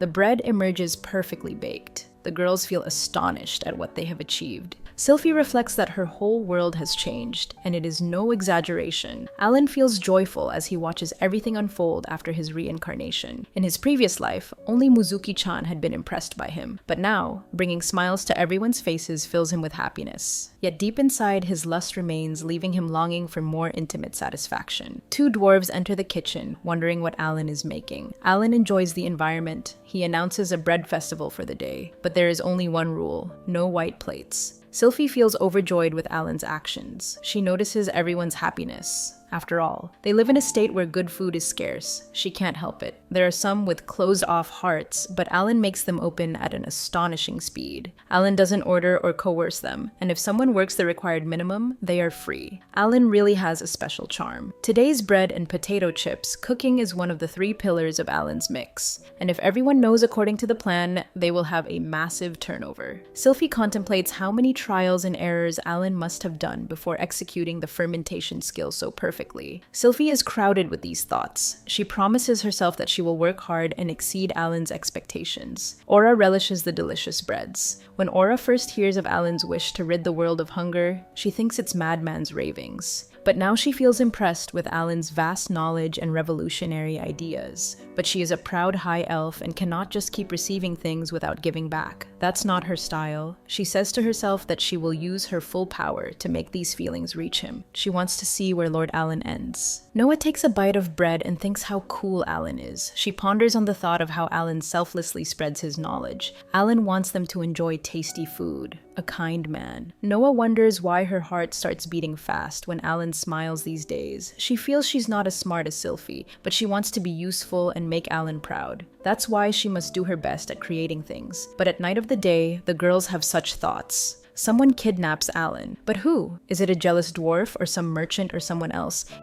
After all the hard work, everyone deserves some rewards. So Noelle and Sylphie head to a fashion outlet in the market. The owner of the boutique is occupied with her thoughts, wondering what type of customers would come in today. When she turns around, she finds Noelle and Sylphie in their boldest outfits yet. The owner cannot believe her eyes. How come such beautiful women decide to visit her rundown boutique? But suddenly, she spots the slave crests on Noelle and Sylphie. Alan asks the owner to show some clothes which will suit the girls. The owner notices Alan and his young age. She thinks to herself that Alan must be rich to have such high-quality slaves. She showcases the most dazzling and expensive clothes to Alan. The girls look so captivating. She asks herself to close that gaping mouth, please. Wearing the jewelry-studded clothes, the girls say these are very heavy and cannot be worn every day. Alan tells the owner to show something more down to earth. Read cheap. Alan doesn't have the money to pay for those pretty clothes. The owner obliges and shows some regular clothes worn in the capital, a swan apron and fluffy light skirt in the form of a circle, the so-called city girl style. Alan finds the clothes simple and cute. The owner says it would be $120 for the dresses.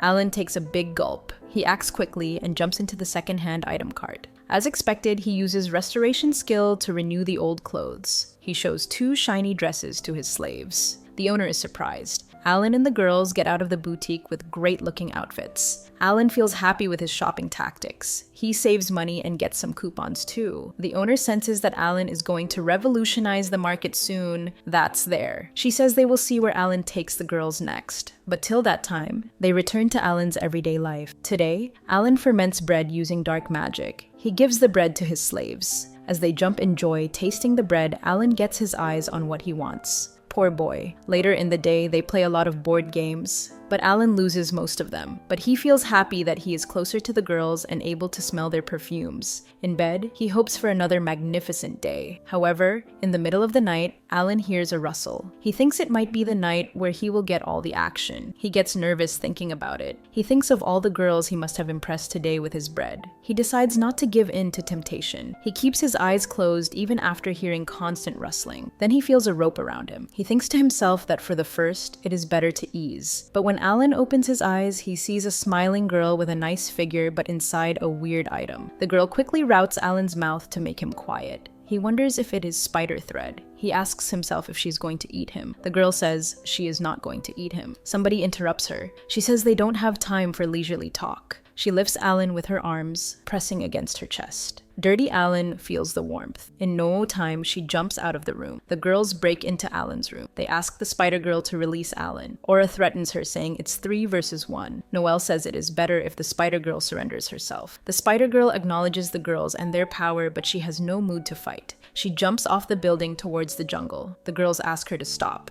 But in the forest, the spider girl easily outsmarts Alan's slaves. Alan wonders how this kidnapping is so quick and easy. He expects a strong resistance from his girls, but finds none. Pressed against the spider girl's chest, he cannot stop thinking about the miserable happenings. The spider girl finally reaches her destination inside the forest. She drops Alan to the ground. Alan hops like a worm and asks the girl to untie him, but it is useless. The girl is an arachne who, according to Greek myths, are masters of weaving. Alan wonders if he is in danger. The spider girl tells that she brought him because someone needs healing. As Alan guesses, the girl is after his skills. The spider girl asks her sister Ra to come out. Ra cannot believe that her elder sister actually abducted someone. Ra tells Alan not to worry and apologizes for her sister's doings. She tells Alan to be at ease and says they are not going to hurt him. Neck interrupts her, but Ra says it's enough. Alan notices the injured eye and and legs of Ra. She is still bleeding. Nek tells Ra to stop arguing and says they must see her injuries. Nek leans towards Alan and requests him to heal her sister. Alan feels definitely a little scared looking at Nek, but healing is an easy job for him. However, he wonders what will happen to him after he heals Ra. The girls are arguing among themselves.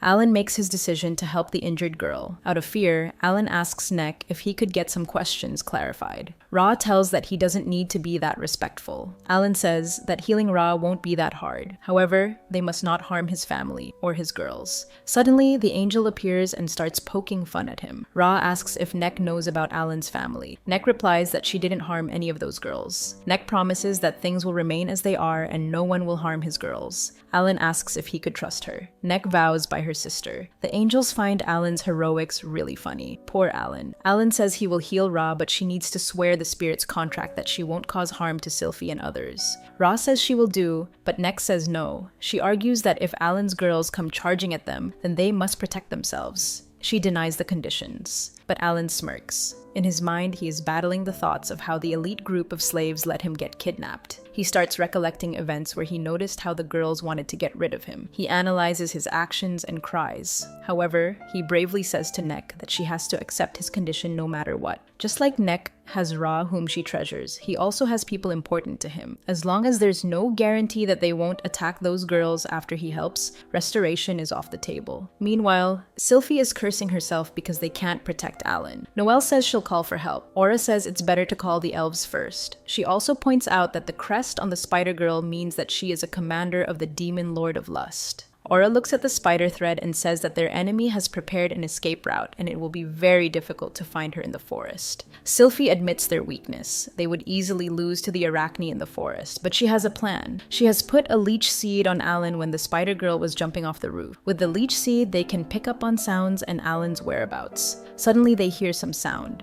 They must come up with a strategy to deal with the situation. They can hear that Alan is polite in his conversation. They wonder if he's trying to buy some time. Alan says that if they intend to harm his family, he will show them no mercy. The girls better be unharmed. He says that he also has people important to him. Sylphie, Aura, and other elves are taken aback by Alan's words. Sylphie gets moist-eyed, realizing how Alan always puts them before him. She orders the dwarves to protect the village and asks elves to come with her. She gives a war cry. She says they will return their master. Alan is still negotiating the conditions of his release, but he finds the whole situation petty. Suddenly, Net gets out of her spider body and appears before Alan wearing hot lingerie. She puts forward a proposal. She will let Alan do whatever he wants in return for healing her sister Aura. In his mind, Alan is nervous about his next step, but he has built a strong mental barrier to deal with situations like this. However, that barrier doesn't last long as Net says that she will let Alan on her body. Alan tries hard not to give in to this temptation, but Net says she'll make a spirit pact with Alan. Alan thinks about the moment when he got a chance to feel the soft body of Net. Alan remembers his sister from the past life. He was caught in the act of watching 18+ stuff by his sister, and the saddest part about it was she was doing a part-time job to support Alan. Alan gets back to his senses. He gathers himself and thinks about 3 points. Number 1 is his own safety. Number 2 is the safety of Sylphie and others. Number 3 is whether to use restoration on Aura or not. Meanwhile, Roz is concerned about Alan's nosebleed. She suggests him to breathe through the mouth. Net comes closer to check Alan and finds his nosebleed gross. Then, suddenly, something distracts Net. She looks up to the sky and senses something weird. She says that she will support Rachan, and then both Net and Roz start moving into the forest. A glowing square appears in the sky. It seems like a barrier. Alan wonders what this new drama is. Then appear Sylphie, Noelle, and Opera, who apologize for being late. With one magic spell, Sylphie frees Alan from the threads of the spider. She also thanks Alan for buying them more time. When he looks up around, he finds elves all around. They have come to save him. Sylphie thanks Alan for having faith in her. She is happy, but Alan has no clue what she's talking about. Then, again, a Rachmi appears out of nowhere. Rachmi says that she thought Sylphie was composed, but here she is acting with such a cute face. Sylphie responds saying it seems she has given up on escaping. Alan's girls and the spider girls are standing face to face. Alan has no clue what's going on. But as predicted, Alan thinks it's time to bluff. He says he was on edge, but he guesses it went to his plan. Everyone is surprised. Next says, even as an enemy, he has got some impressive nerve. She says she needs to raise her evaluation by a couple of points. With his bluff, Alan manages to impress the girls once again. They are all head over heels. Alan wonders why the girls have come to help him. With the girls by his side, he feels really powerful. Looking at the spider girls, he says the table has turned. He thinks now he can have better negotiations. Neck laughs it off. She says she'll go along with whatever she can do. She proposes the condition that no one should dare harm Rach.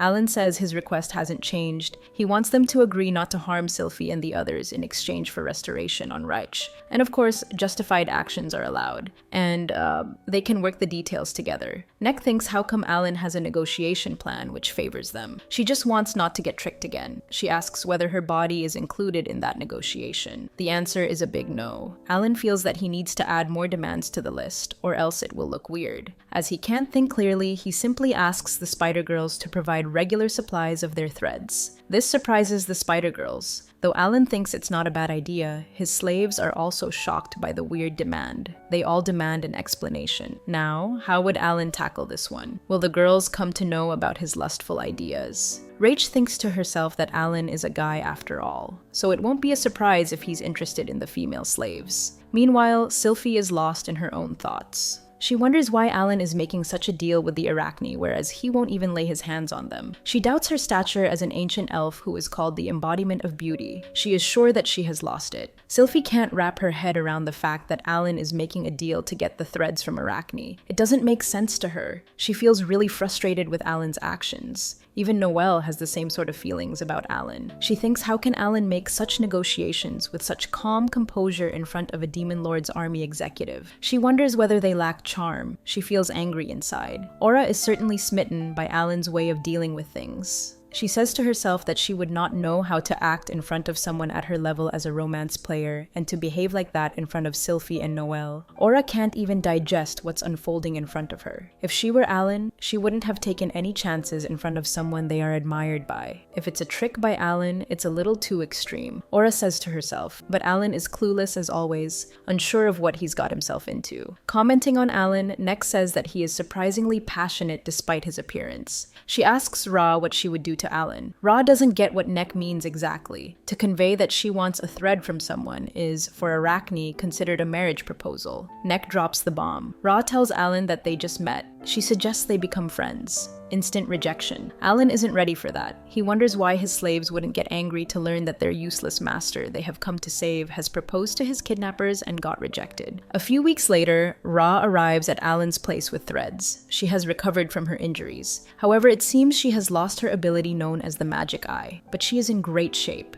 And the thread bundle is heavy, that's what Alan says. Alan recalls how it all started. He guesses that Neck and Ra used to live in the hill behind the monastery. When they became suspicious of the sudden noise, they sent a small spider to investigate. The spider must have seen him using restoration on the camera, and Neck acted alone, carrying out the abduction for her little sister. He thinks how beautiful the sisterly love between Neck and Ra is. The guardian angel mocks Alan, saying that if he didn't have such pathetic A and B capacity, he could have handled the issue more efficiently. Alan pleads with her not to roast him. Now, Ra and Alan have a relationship based on a spirit contract where they engage in trade. According to the contract, as long as they don't cause harm, the Arachne sisters won't use force. This allows the restoration of Ra's eyes and legs. Since Arachne's threads are of top quality, they are provided once every quarter. In exchange, a large supply of threads from subordinate spider monsters is delivered, for which Alan has to provide food. Alan feels quite happy with this agreement, as long as Sylphie has no issues with it. He can meet Ra and the others regularly, and he also enjoys their beauty. Noelle arrives and asks if they're done with the thread delivery. She notices a kid monster and asks if she can give it some food. Ra tells her to go ahead. Noelle gives some fries and plays with the monster, lost in its gem-like eyes. Alan recalls how the elves were first hesitant about the whole thing, but now everything has settled down, and the elves like the spider monsters too. Alan enjoys watching this scene. Then Ra asks Alan about his feelings toward their boss. It's about Sylphie, the ancient elf, embodiment of beauty. Ra says Sylphie misunderstood the whole proposal. However,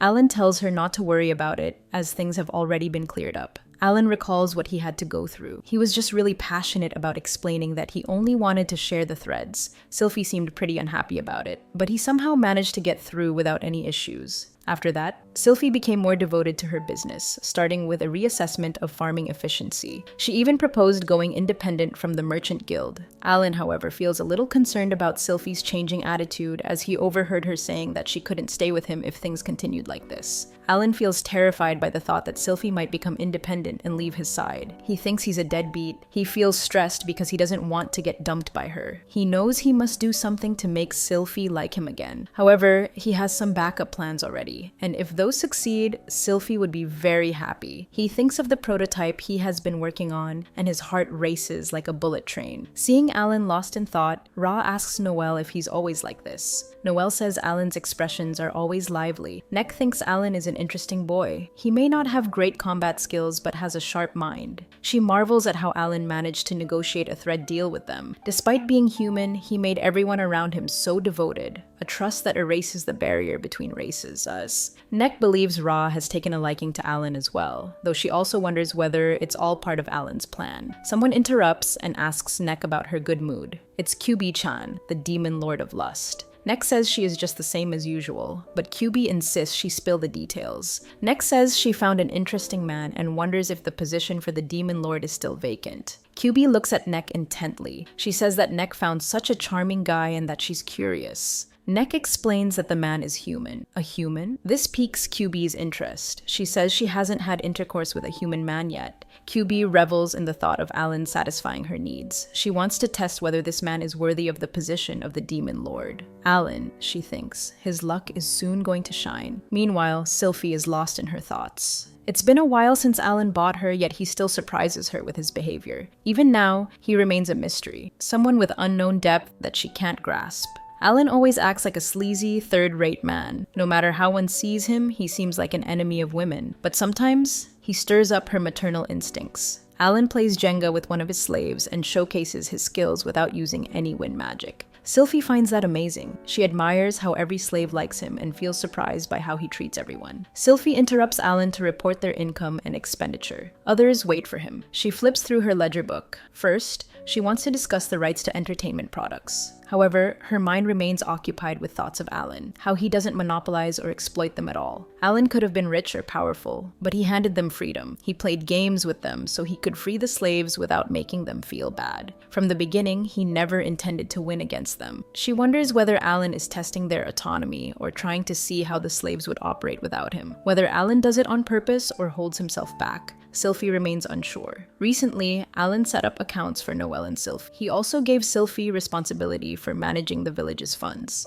Sylvie feels surprised that Alan keeps an account for each slave. That means he has high expectations from everyone. If that's the case, Sylvie feels really happy with what Alan is doing. Suddenly, Alan asks whether they can increase the slave payments by 5 times. 5 times? That's too much, Sylvie thinks. Alan suggests nervously that perhaps 3 or 2 times would be better. Sylvie knows it's not that difficult, as their sales of jam and potato chips have skyrocketed. The slaves' wages are already too low, so increasing it 5 times won't cause much trouble. But the surprise comes when Alan asks Sylvie to cover the cost of Noel and the others' crafting without worrying about money, and if needed, she can take it from his own account. Sylvie feels worried but says it's not a problem if Alan doesn't mind. Truly, Alan remains unpredictable, just like his boner. Even when he was kidnapped by the Arachne sisters, he had no means to fight, yet he showed no signs of fear. He bought time negotiating for their safety and turned the situation in their favor. He even managed to bring Arachne's thread into negotiation. Sylvie feels simply taken aback by his skills. Sylvie leaves the room, slamming the door behind her, but she continues thinking about Alan. She wonders why Alan didn't blame her or the slaves even after getting kidnapped. He shares profits generously and values them. Sylvie believes she isn't doing enough for her master and doesn't deserve to be by his side. Alan's potential alone has turned him into a king. She knows she can't be complacent just because Alan trusts her. She focuses harder on what can be done and commits to improving plague cultivation, securing funds, and anything else that helps. Alan works with Ra and Noel, dusting off a machine. Alan sneezes, and Ra asks if he's okay. Noel uses wind magic to clear the dust. There it is, a fully functioning weaving machine. Alan explains to Noel and Ra how this machine can turn thread into clothes, emphasizing that dressing up doubles a girl's charm. Though it's not that Alan would dislike girls without clothes, He would give an arm, a leg, and an eye for that. But that's for another day. In his previous life, he studied fabrics and clothing, and now he intends to use his knowledge, creating a win-win situation for all. Suddenly, a few slaves barge in. Alan tells them they've done a good job, but the slaves don't understand. It's something new for them. Confused, Alan pats their heads while secretly hoping no one tells Sylphie. He thanks Noelle too by patting her. Ra feels excited to bring more thread to Alan. Alan reflects on his earlier conversation with Sylphie, where he suggested increasing wages and craft costs. He has given more power to Sylphie but wonders where this may lead. Meanwhile, the slaves feel eager to try the machine. Alan demonstrates how to use it, teaching them weaving. But what he really wants is some time for humpy-dumpy, tickety-tumpy. The slaves learn how to use the machine in no time and apply their magic efficiently. Alan stands there watching his slaves in action, and soon the cloth is ready. It's smooth, sparkling, and captivates both Noelle and Ra. The next step is to make clothes from the fabric, but Alan admits he's still figuring that part out. Ra enthusiastically offers to do it. Alan thinks about how to teach Ra about making clothes, but his guardian angel teases him that it's like preaching Buddha, always savage.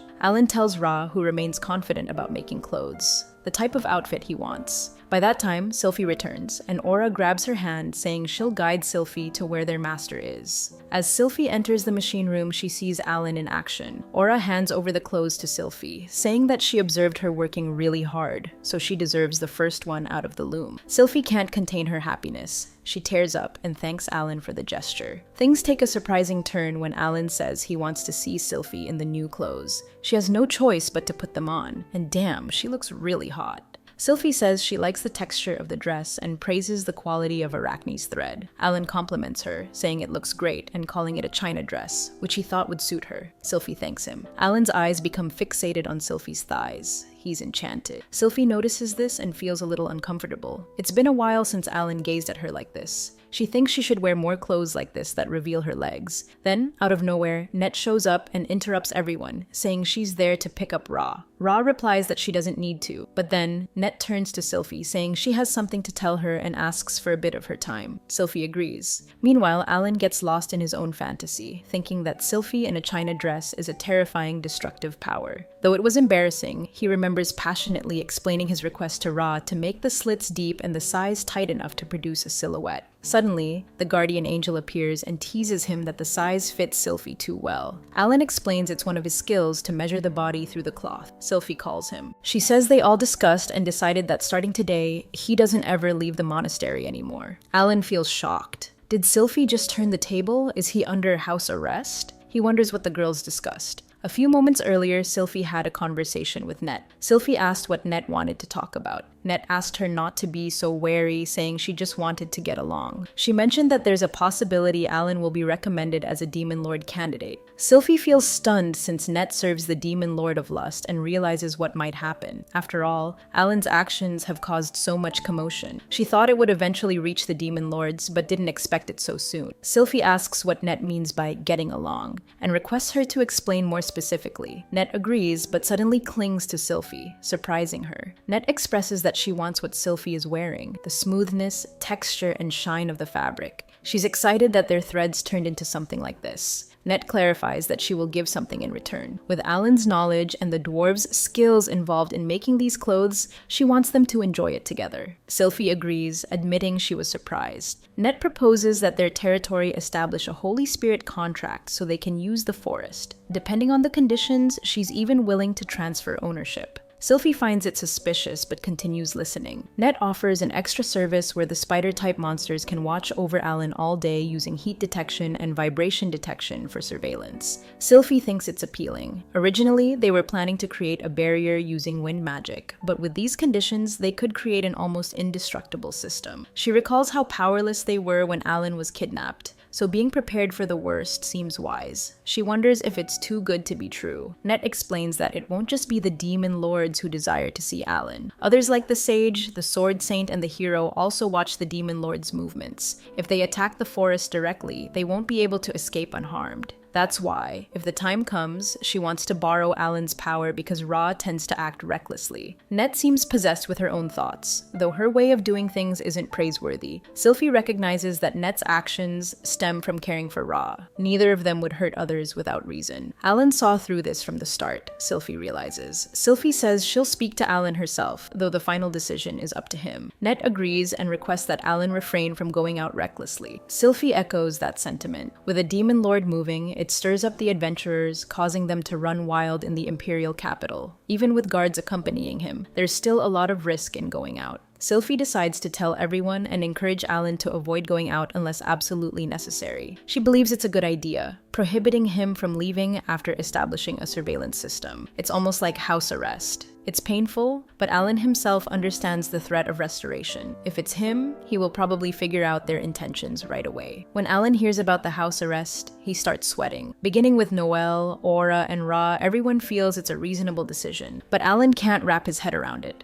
Why this decision suddenly? Sylphie explains that Alan must first get permission from her if he really needs to go out. Alan wonders if now that he has obtained the ability to make clothes, they think he'll get involved in some kind of perverted crimes just to satisfy his eyes. Sylphie tells him that someone might be targeting his life. Alan wonders for what? Being a pervert? Sylphie explains that the demon lord of lust is interested in him and asks if he would be willing to meet her. Alan realizes that Net has told the demon lord about his restoration skill. There's a possibility his cheat skill has attracted dangerous individuals, such as the demon lord. Alan curses himself, thinking why he didn't put a condition to hide his ability in his spirit contract. He has restoration skills, but his other combat skills are trash. If he ever comes face to face with anyone, he'll be easily overpowered. Then everyone will figure out he's a petty freeloader. What a shame. Alan worries about these latest developments, but again, if it's the demon lord of lust, he thinks it might be okay. Nek explains why it's not a bad idea to meet the demon lord of lust, as she works behind the scenes of the brothel and helps stop sexual crimes. They don't say it clearly, but it's definitely a win-win relationship for both sides. Alan questions what exactly he's being recommended for. Nek explains that when he inherits the title, he'll be granted a unique skill. Alan thinks he's about to get another skill on top of restoration and feels like he's moving up fast. However, after hearing the details, Alan realizes it's a scam. In return for the title, he would get a subordinate enhancement skill that increases Sylphie and others' skills by about 5 levels. That's why it's called the weakest among demon lords. The angel sarcastically comments that it suits him. Alan says he has no interest in becoming a demon lord. As long as he can keep living by eating, sleeping, and someone touching like a game of reversey, that's all he needs. The angel asks why he makes it sound like that's the bare minimum for living. Alan explains that if he were to become a demon lord, he would have to maintain some connection with human society and take on the role of a ruler. He admits he's lazy and not fit for that. The angel suspects he has something in mind.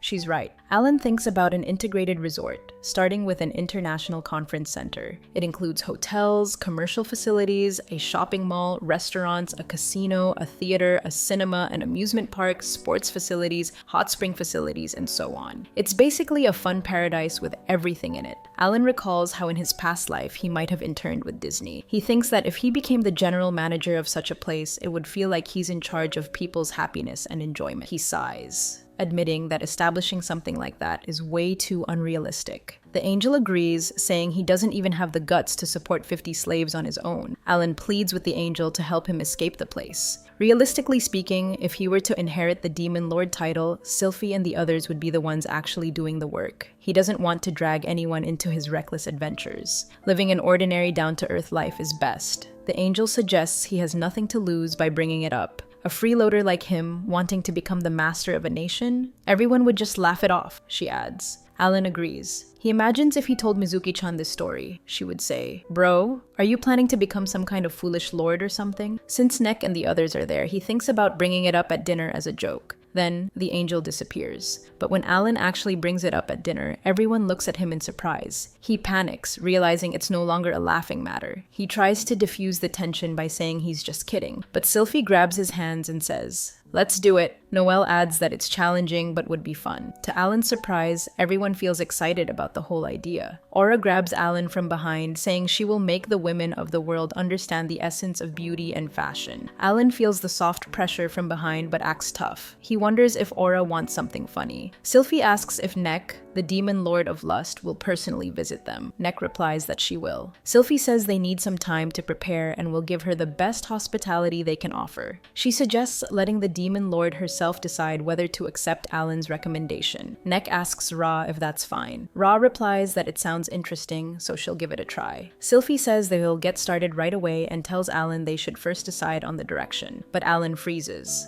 Noelle comments that he's passed out while standing. While Alan stands frozen, caught up in a sudden lucky pervert moment, morning light slips into the room, casting a warm glow over Noelle, who curls up on the bed peacefully. Her hair sprawls messily across the pillow as she barely moves, completely knocked out. Then, breaking the silence, a soft voice speaks. Alan murmurs that Noelle looks as cute as ever. Her eyelids flutter open, still heavy with sleep. In the morning, Noelle mumbles groggily. Stepping outside, she stretches, letting the cool air wake her up a bit. She yawns, still half asleep, and mutters good morning. That's when she spots Chi, her tiny creature buddy, watching her with beady eyes like a small, furry security guard. She chuckles, thanking it for keeping watch, reaching out to give it some appreciation. The creature makes a tiny noise, probably its way of saying, "Yeah, no problem." She turns toward the door, running through her to-do list in her head. She reminds herself to prep farmland for new crops today and adjust the new loom too. Meanwhile, Sylphie stares at the clothes Alan gave her, feeling warm inside. They're nice, clearly chosen with care, but since her work might dirty them, she decides to save them for later. Noelle reflects that if anyone is working the hardest to get closer to Alan, it's definitely Sylphie. When Alan talked about freeing the slaves, it wasn't just about cutting them loose. He wanted to build something that would make them want to stay with him even after gaining freedom. Sylphie understood that immediately. Alan wasn't just saving them, he wanted to give them real power once they were free, and Sylphie wants to be part of that. For now, all they can do is trust Alan and see where it leads.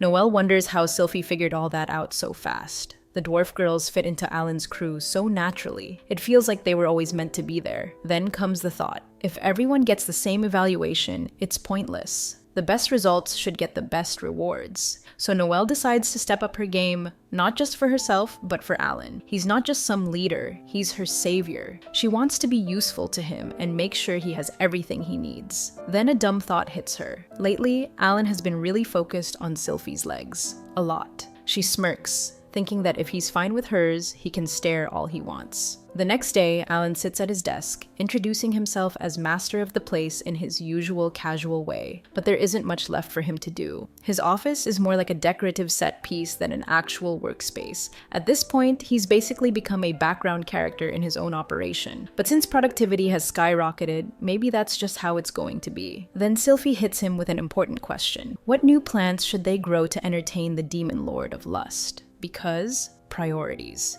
Alan flips through a book, hoping to find answers, only to realize it's some ancient human-written encyclopedia. The sketches are nice, but the text is unreadable, useless. This leads Alan to a full-blown meltdown, eyes welling up, dramatic wailing, the whole thing. Everyone around him is shocked. Sylphie asks what's wrong. Alan whispers, as if it's the end of the world, "There's no rice." Since they have to grow something, they settle on sugarcane for now. Good enough. Meanwhile, Alan continues his minor existential crisis over his own usefulness. The dwarves' earth magic is far superior, making farming super efficient. Even when he uses his magic, it feels pointless. He has nothing to do in the fields. Sylphie tells him to stop wasting time and go back inside, but Alan refuses. If he can't work the fields, he'll find another way to contribute. Thanks to Noelle's genius, they have a game-changing loom that restocks threads automatically. Fabric production levels up. Alan swears his intentions are pure and calls Ra, but his heavy breathing over clothing designs seems suspicious. He excitedly shows off his sketches, underwear, blouses, skirts, sweaters, socks, the whole package. Ra expresses concern, asking if maybe he should focus on everyone else's clothing first, before getting too deep into personal designs. Despite the awkward moment, Ra respects his dedication to taking care of the slaves first. They even call it manly. In the end, the girls agree to make the clothes, somewhat impressed by his determination. Later, Tina and Ra walk in, wearing outfits that are clearly Alan's handiwork. They look amazing, maybe even a little impressed. Ra asks as village chief if she can really take the clothes. While continuing, she mentions that it'll come out of her salary. Alan waves it off, telling her not to worry and to think of it as a gift from him. He says he'd be happy if they accepted it. The girls exchange glances, then nod. They thank Alan. Tina chimes in, saying they're grateful. Ellie speaks up,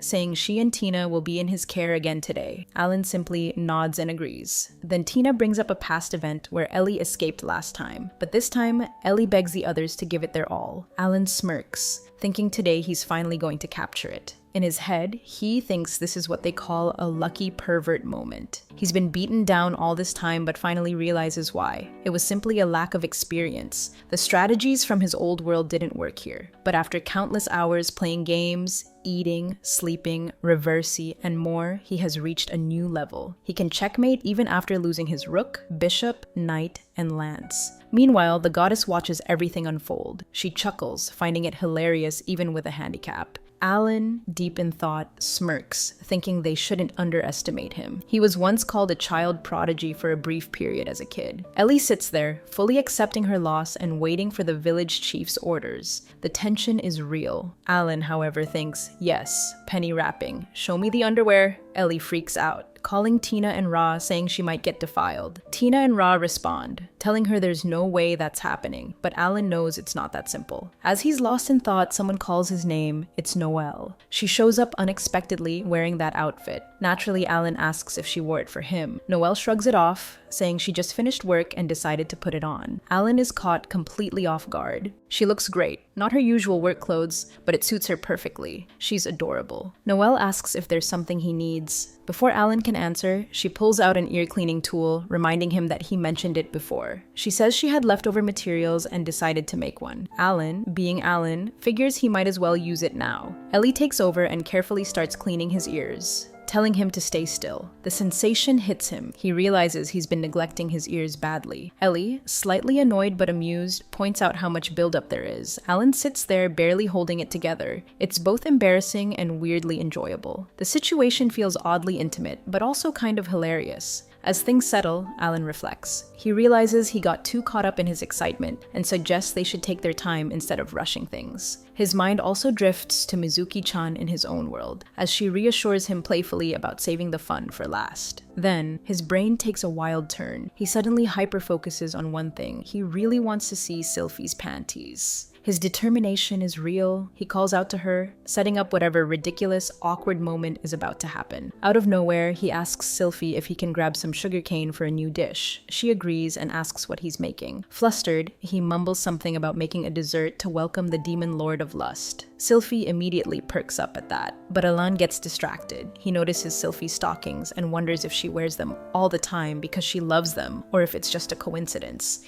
Meanwhile, Sylphie runs the airlift trading company, which somehow becomes the top trading company in the imperial capital. At the same time, Kazaidu, founded by Aura and later renamed Meili Kisadu, thrives in the cosmetics business thanks to soybean-based products. Elaine finds the whole thing hilarious. Who would have thought stockings and lingerie would become part of a business success story? Thanks to the Aragni sisters, lingerie sales skyrocket. Even the flower district, run by the demon lord of lust, enjoys the supply. Business booms in the weirdest ways. Despite all the progress around him, Elaine starts feeling left behind. Everyone else gets stronger, and he's just there. Suddenly, he remembers something important. Warba mochi. Sweet potatoes, soybeans, sugarcane, yeah, this could work. And of course, being Elaine, he sneaks in a classic pervy moment, mentioning that thanks to wind magic, he gets a beautiful view of some panties. Priorities. Then he fully embraces his ridiculousness and gives himself the absurd nickname, the Warby Mochi Rampage, aka Panty Paradise. Even he starts questioning if he's going too far. Seriously, even water fleas deserve better than this. While all this nonsense happens, Ellie crushes sweet potatoes with wind pressure, sets the starch, and dries it out. Meanwhile, Tina works on sugar production, crushing sugarcane, extracting juice, and refining it. Alan, fascinated, immediately begs her not to throw away the leftover pulp since it can be used for watts.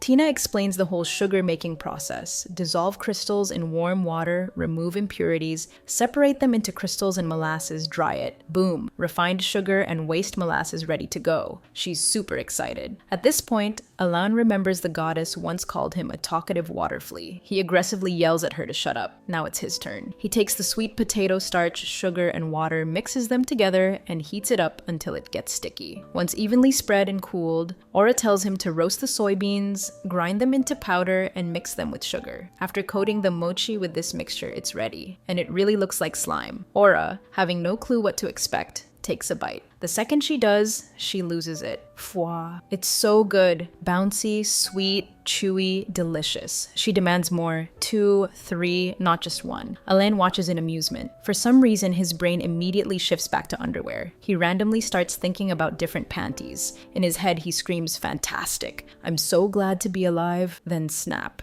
Someone calls his name. Alan. He panics. Noel. Noel, completely oblivious to his internal chaos, casually tells him the war of the mochi is amazing. Alan, still reeling from his previous train of thought, awkwardly responds, "Oh, glad you liked it." Then she changes the topic, asking about the outfit he's working on. She lifts her clothes slightly, showing more of her upper thigh, and asks if the length is okay. Alan completely freezes before stammering something about work clothes. She suggests adding slits like Sylphie's. Alan, now very aware she's distracting him from his panty thoughts, can barely function. Then it hits him. Just like the desserts, lingerie, and outfits, their hospitality plan is perfect. Even the demon lord of lust will be beyond satisfied. The grand hospitality plan is finally complete. Then the big day arrives. Aura feels confused. What's with all this noise? What's going on? Neck, equally concerned, asks what's happening. Sylphie suddenly drops the bomb. Apologetically, she says, "Wait, where's Alan?" Even though she went out of the way to come here, Alan is gone. She can't find him anywhere. It turns out, despite being under house arrest, Alan gets kidnapped again. Meanwhile, Alan is chained up, hands and legs bound, mouth covered, kneeling on the floor. He struggles, making weird muffled noises. The goddess just sits there eating. She sighs. "Seriously? How many times are you gonna pull this same stunt?" Alan keeps struggling for his life.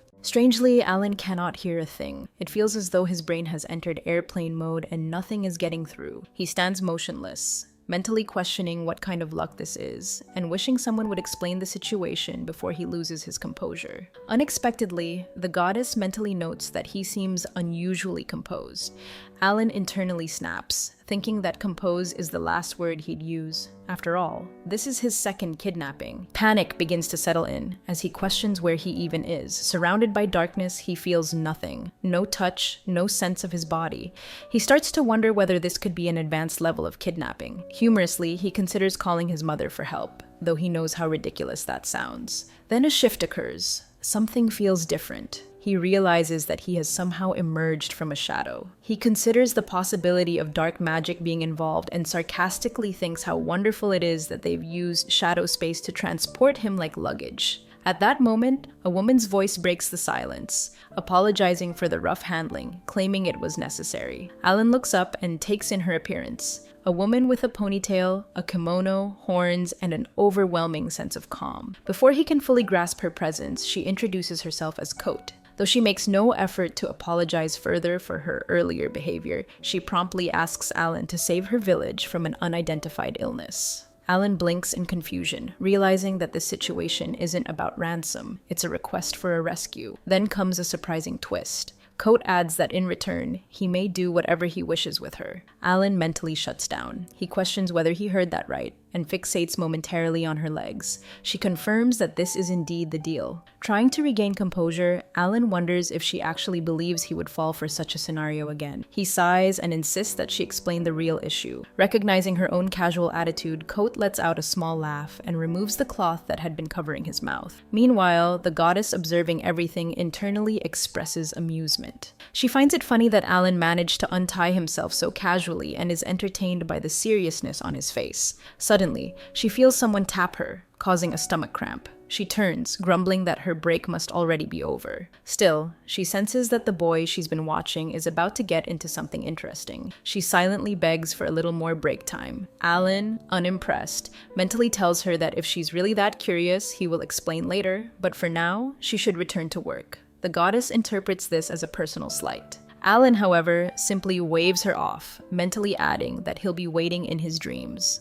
Offended, the goddess gasps at what she sees as flirtatious arrogance and disappears. Alan shrugs at the whole interaction, finding it mildly unfair that even after seeing her off with some respect, That's the response he gets. Ku, who has been observing everything, checks in and asks if Alan feels better. He responds internally that he does. With nightfall settling in, he finds a good spot to sit. Before agreeing to help, however, he makes it clear, even if only to himself, that he needs answers. Ku, choosing to playfully respond, begins to mention her 3 body measurements. Alan immediately reacts with confusion, mentally demanding what she's even talking about. Ku tilts her head, seeming slightly offended, and assumes aloud that he must have been staring at her legs earlier. Or perhaps it was her imagination. Internally, Alan panics. He realizes she's caught him red-handed, and though he tries to appear nonchalant, he knows deep down he's been called out hard. Several minutes later, Ku fills Alan in on all the necessary details. With the new information, Alan feels his confidence return. He believes his mystic eye might be able to uncover the truth behind the problem. First, though, he needs to know where he even is. Ku tells him that he's in Yamato Village. Alan, unfamiliar with the name, reacts with confusion. Ku continues explaining that this is a place inhabited by Oni. The word hits Alan like a physical blow. Oni, as in actual demons. He internally groans, realizing just how complicated this situation has become. Then comes another revelation. At full speed shadow travel, the journey from the monastery to their current location has taken about 3 days and nights.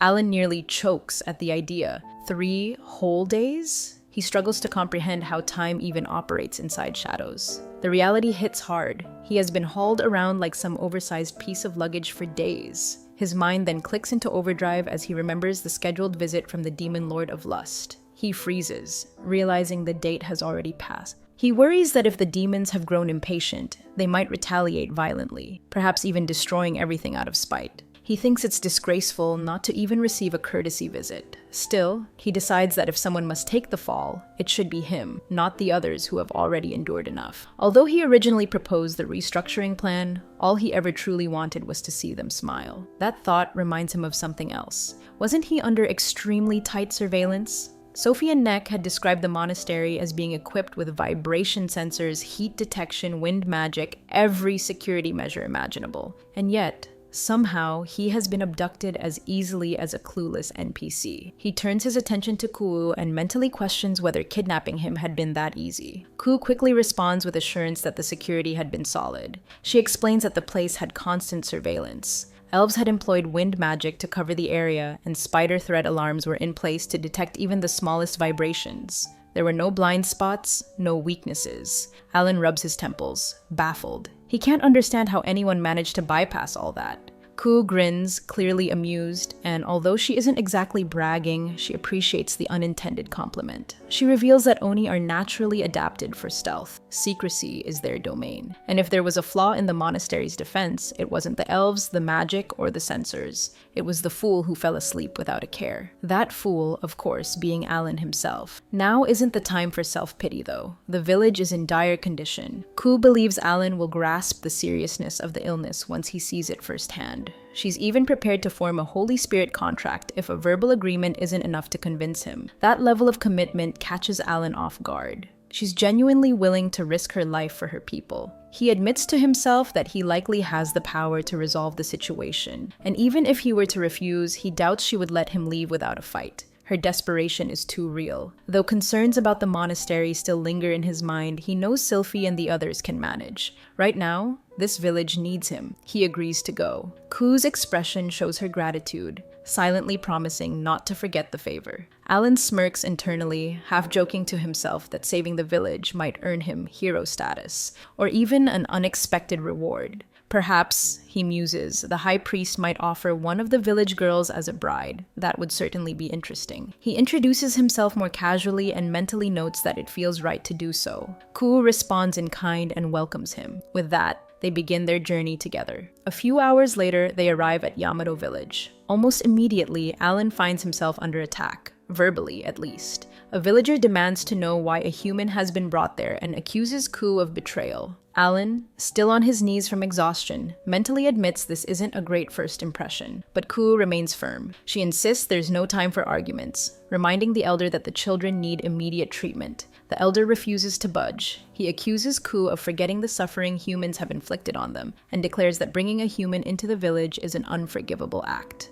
Alan sits there, fully aware of how unwelcome he is, and beginning to worry the entire mission might fall apart. The elder escalates the situation by throwing a wooden sake bottle at Ku, ordering her to leave. Ku doesn't flinch. With a swift motion, she slices the bottle in half, diverting the pieces away. Alan, impressed, also ends up covered in leftover sake, leaving him smelling like an old drunkard. Ku, still composed, challenges the elder's logic. She argues that not all humans are evil, and blindly clinging to vengeance is madness. If the village's so-called leader can't acknowledge the people's suffering, then he's not fit to lead. She declares herself exiled, willingly accepting the consequence and resolving to handle the situation her own way. Alan watches this unfold and reflects that he must have just walked into one of those classic protagonist gets exiled arcs. Before he can lose himself in thought, Ku signals that there's no point in staying any longer. Alan shrugs, ready to follow, but a troubling realization dawns on him. She had casually mentioned wiping out humanity in passing. That detail doesn't sit right.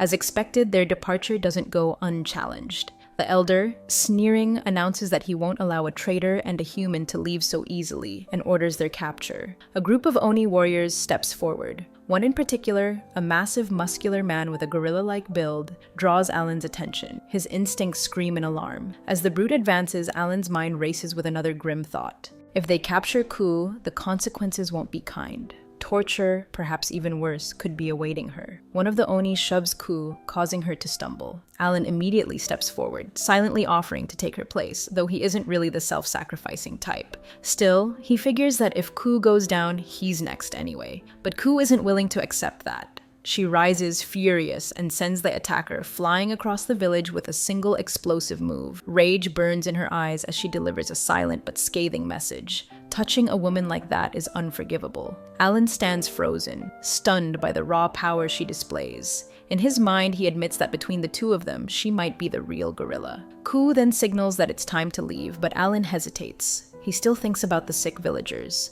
Ku's expression turns bitter as she dismisses any obligation toward the elders, stating internally that those who live only for vengeance don't deserve salvation. Nearby, the village elder lets out a hollow laugh, branding Ku a traitor without remorse. Alan sighs and reflects from a human perspective that the Oni are indeed dangerous. But he also sees the elder's point of view. It becomes clear to him that the Oni have been driven from place to place, victims of continuous persecution, forced to survive in conditions no civilized society would tolerate. He understands why they wouldn't want to rely on or owe anything to the same race that caused their suffering. Forgiveness doesn't come easily, but there's a more immediate issue. The brute who attacked Ku, Alan dubs him Musclehead McSmash in his mind, is still itching for a fight. Ku remains visibly angry, and Alan senses that making the wrong move now could get him hurled through a wall. He chooses the safest option, nonchalant apology and mild deflection, while trying not to provoke her further. Ku appears both amused and annoyed, silently noting Alan's odd behavior. Then her expression grows serious as she shares a truth that haunts her. The Oni have been hunted for so long that no one even remembers the original reason. She internally wonders why their entire race is considered unacceptable.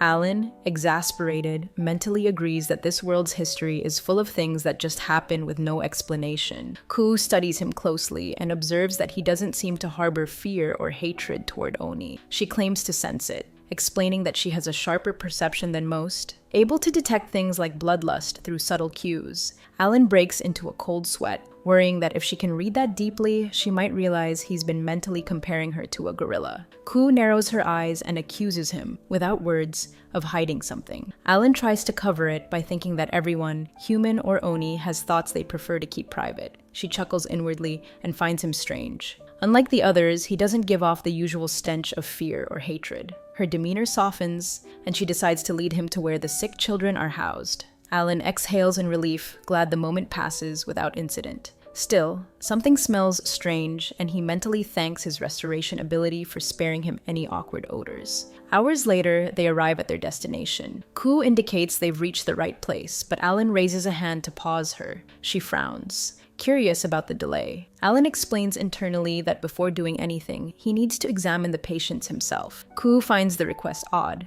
since he plans to use his powers anyway, and questions the logic behind it. Alan rubs his neck. He mentally claims he has only saved about 50 people so far, and there's a limit to how many he can heal, though that's a lie. Since restoration doesn't use up mana, he can technically heal indefinitely, but he isn't about to show all his cards. If he wants to return to the monastery in one piece, caution is essential. Ku appears to understand his stance. She agrees not to press further, noting to herself that powers like his belong in the realm of the divine. If others found out, they'd surely try to take it from him. She promises to keep it secret and even proposes that they include it in their Holy Spirit contract. Alan appreciates her discretion. Now focused, he begins examining the patients, hoping to solve the problem without relying on restoration. If he can identify the root cause, he might prevent the illness from returning. As he reviews the symptoms, numb limbs, appetite loss, fatigue in the lower body, and in severe cases, even death from heart failure, he grows increasingly concerned.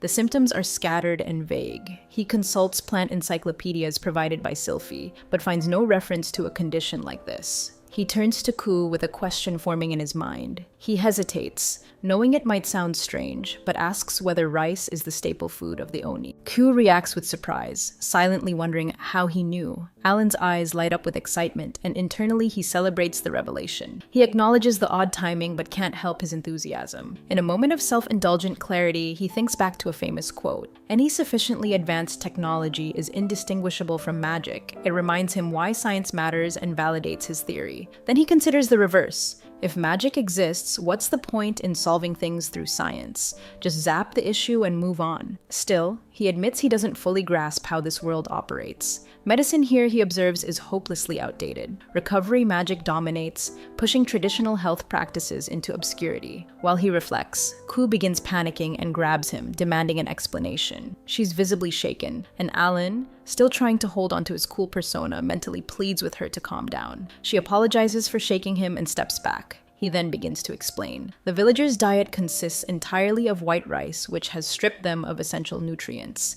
It's a condition related to vitamin deficiency, something called kake. Ku reacts as though she's just heard the name of a powerful new spell. Alan explains further. If caught early, switching from white rice to brown rice can begin reversing the damage. Ku is stunned by the simplicity of the answer. Internally, Alan smirks. This is classic Isekai'd territory, modern knowledge solving ancient problems. Once again, the outsider ends up saving the day. Alan shares everything with Ku, his treatment plan, the explanation, all of it. But a major concern lingers. In this world, big, flashy medical interventions tend to draw unwanted attention, and Alan definitely isn't trying to make a scene. Ku, fired up by the discovery, declares that they should fetch brown rice immediately. Alan agrees to go with her, but he mentions there's something he wants to ask along the way. Ku seems confused by the comment, but leads the way regardless. A few minutes later, they reach a hidden location. With a solemn tone, Ku pulls out a short sword and reveals that what she's about to show him is one of the village's most closely guarded secrets. Something as significant as the truth about rice itself. Alan nods, pretending to stay calm, though internally he's already wondering how rice is milled in a world where rice mills don't even exist. Ku activates a unique and elaborate technique called Oni Arts Ashura. Her movements become swift and graceful, the blade slicing through the air with expert precision. Alan watches, dumbfounded, as she seems to sprout extra arms, 6 in total. He realizes, to his disbelief, that she is literally polishing rice grains using sword techniques. After some time, something drops into a large sealed container. Ku casually announces that the task is complete and brushes off her hands. Alan, still stunned, mentally notes that the rice could have used a little more polishing. Ku simply states that any healthy Oni should be able to do this much, revealing that it's a basic skill for them. Alan, still mentally reeling, finds it absurd that individuals this skilled continue to face persecution. Ku notices his expression and glares, asking if he really means what he's thinking. Alan panics and denies any insult, assuring her he didn't mean it that way. She accepts the explanation, but warns him not to repeat such words in front of other Oni. Alan quickly nods in agreement, silently vowing to avoid getting punched again. Inwardly, he speculates that perhaps sneak attacks go against some kind of Oni honor code.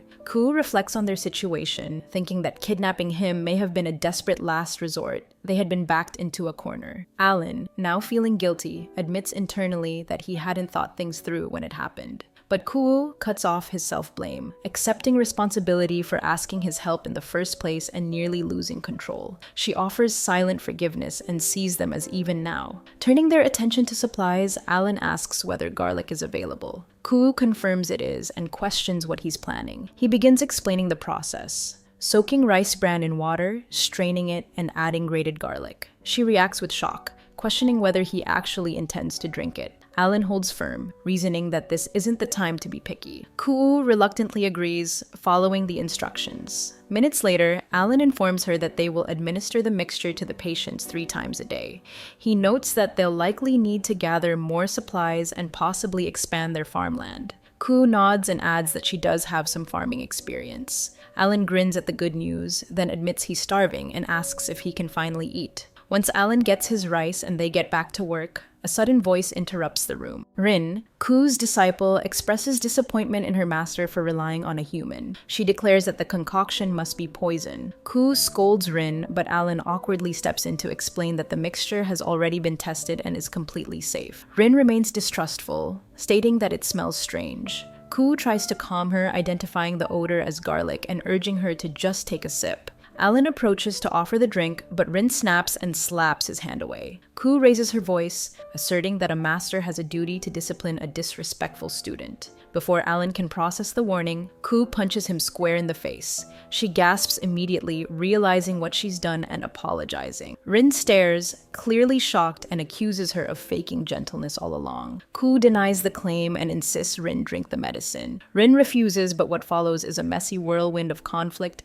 persuasion, and eventually healing. Slowly, through consistent effort, the Oni begin to recover. A month later, Alan finds himself lounging on the roof, admiring the clouds. Rin pops up unexpectedly, making a juvenile comment about his posture. Alan sighs, wondering why these kids never seem to quit. Even Rin, who once hated him, appears to have warmed up. Ku laughs from nearby, teasing him and calling him weak. Rin joins in, urging him to look up while covering her chest and accusing him of being a pervert. Alan groans, insisting she stop teasing adults. She points out his nose is bleeding. Alan, flustered, insists that the injury happened during sparring. Internally, he wonders why girls this age always act this way. Then Rin unexpectedly drops a bombshell. She asks him whether he's done anything pervy with her master. Alan chokes, caught completely off guard. Rin continues, saying that forming a spirit pact with Ku is basically the same as making her a slave. Alan stammers, mentally unraveling. Rin leans in, whispering that Ku's nape is incredibly sensitive. Alan's internal alarm goes off. Before he can respond, Rin darts away, laughing and wishing him good luck,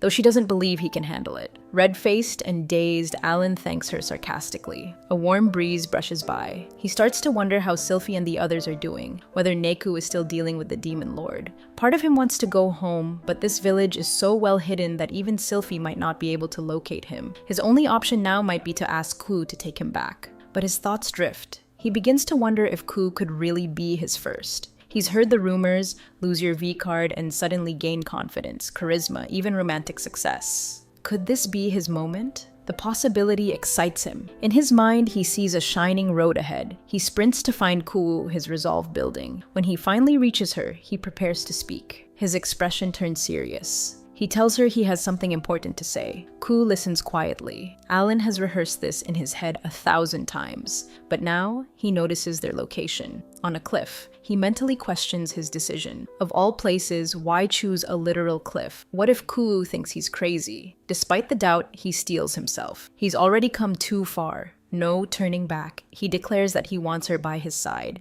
and in that moment, the story freezes, just for a second, before rewinding to fill in what came before. On Sylphie's side, the search for Alan spins into chaos. Noelle reports that even beyond the mountains, there's no sign of him. Sylphie adds that Western Lake leads nowhere either. She's already tried expanding her wind magic to sense him, but nothing comes up. His room shows no magical residue, no signs of struggle. He has simply vanished. Then the 9-tailed demon lord, Lush-chan herself, steps in with a cryptic insight. She suggests that sometimes the absence of a trace is the trace. It has the signature of an Oni's handiwork. Oni, after all, are masters of stealth. Their expertise rivals that of elite spies and ninjas, silent, calculated, impossible to track. Frustrated, Ra declares he's going to search outside. Tina tries to stop him, reasoning that running around aimlessly won't help. But Noelle expresses the opinion that Ra should take charge of the others. Ra does not even argue. She accepts it, but thinks that idiot Alan, even with his ability to heal himself, is far too soft-hearted.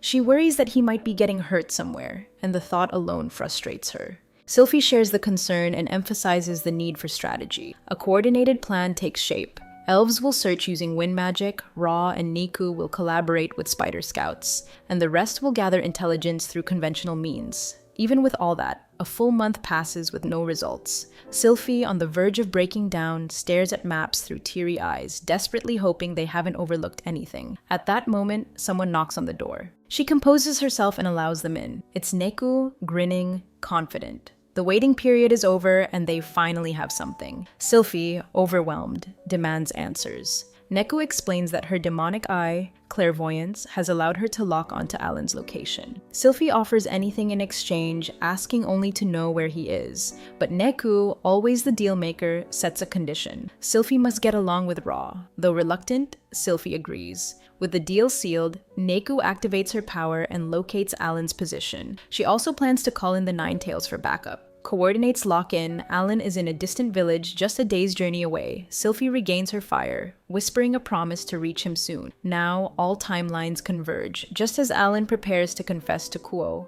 possibly even using the moment to bridge romance and courage. The Boom Squad arrives in dramatic fashion, announcing that they've found him. Alan stands mid-confession, stunned. Of all moments, it had to be now. Kuo instantly becomes wary. She demands to know who the newcomers are and how they found such a hidden place. Alan calms her, assuring her there's no threat. Still curious, Kuo reminds him he was just saying something important, something about being with her. She presses to know what comes next. Alan panics internally. He hadn't expected her to ask so directly. Scrambling for something that won't make him look pathetic, he blurts out a line that even surprises himself. He wants her to join him in ending racial discrimination. Kuo freezes. She finds the statement overwhelming. A human asking an Oni to help dismantle centuries of hatred? In their culture, that's tantamount to a marriage proposal. Until now, she has always assumed people wanted her for her power, not for something real. But Alan's words shift her perspective. As Alan's team rushes him in full reunion mode, Kuo watches from the sidelines. She starts to wonder whether Alan has always known they'd come for him. He acts like everything is part of a larger plan. Calm, unshaken, quietly strategic. She's struck by the loyalty around him. Elves, dwarves, spiderfolk, even the lust demon lord have gathered. To her, it feels like Alan may be more than some stray traveler, perhaps someone chosen. She steps forward, admitting that she is a Genki type, a rare classification among Oni, and not used to situations like this.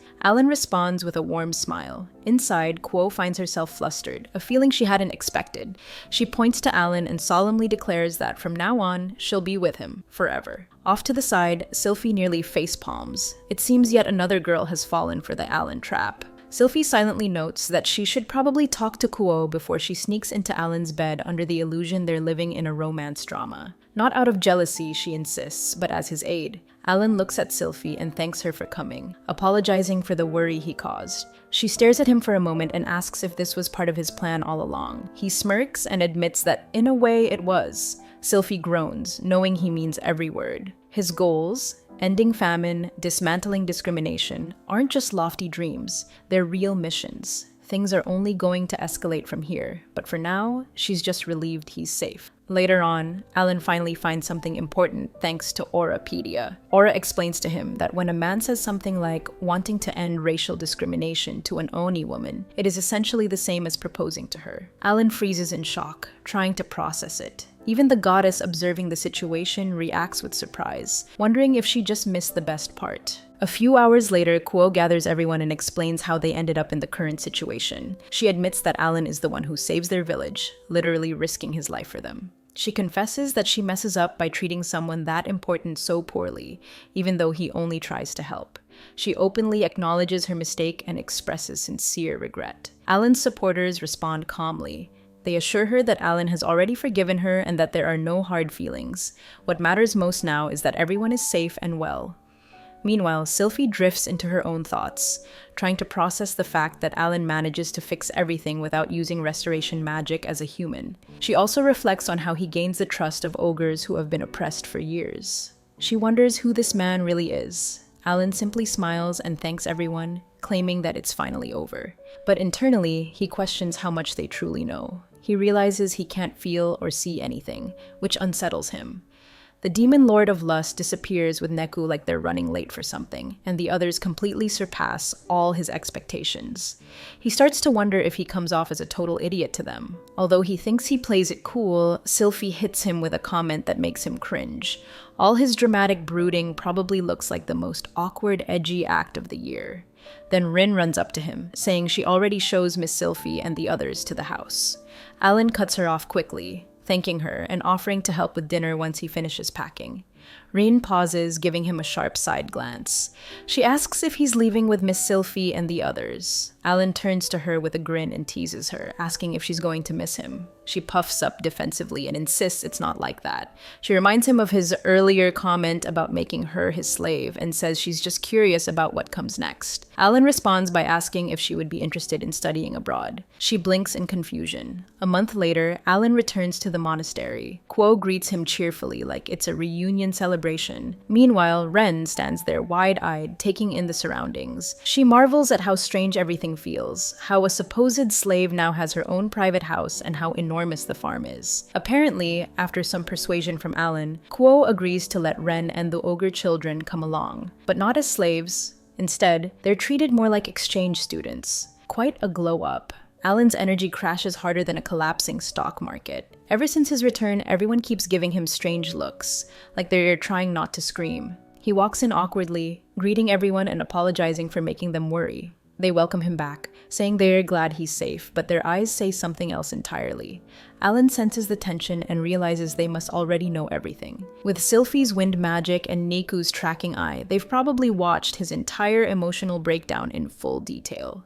He recognizes that he's gone full edgelord.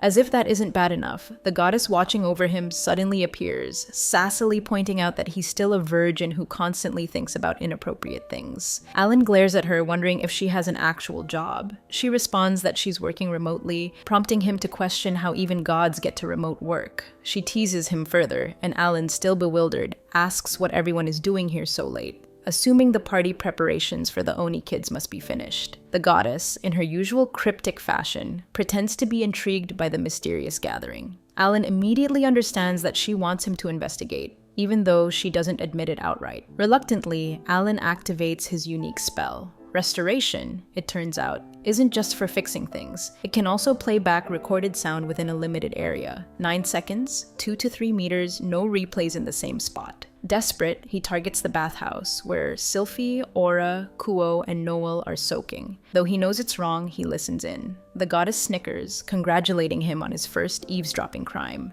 Alan tells her to be quiet as voices begin to echo. Aura speaks first, followed by others. They express a desire not to remain as the village chief's slaves anymore. Even Aura asks if that's not okay. Alan stands frozen, emotionally shattered. The goddess, never missing an opportunity, sarcastically praises the situation as a high art, self-inflicted disaster. Even divine beings are roasting him. On Aura's side, the elves begin to gather. Aura looks at the elves and asks if they're saying they want to stop being slaves. In response, they give her that silent but unmistakably serious look, the kind that clearly says their minds are made up. Aura understands instantly. Even without words, their feelings are crystal clear. She agrees with them and says they should talk to Sylphie about it. She admits that she feels the same way, but not because she sees herself as a slave. She wants to support Alan, not as someone's property, but as herself, as a woman.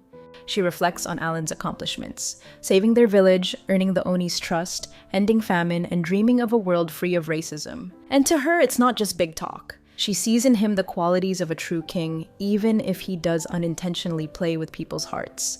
It's part of his charm.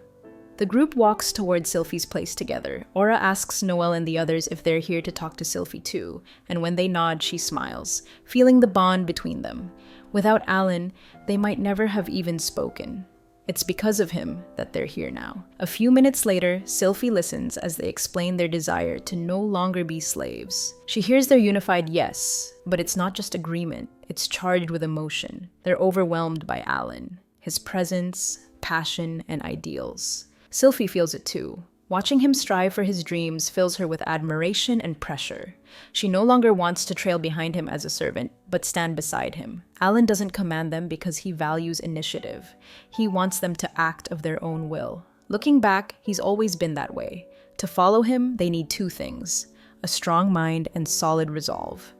Out of nowhere, Sylphie raises a deeper question. As an ancient elf, she's never meant to be a slave. She considers paying off her debt and walking away. She admits to wanting freedom, but in her heart, she longs to stay by Alan's side. Not out of obligation, but because his presence gives her strength. Her trust in him is profound.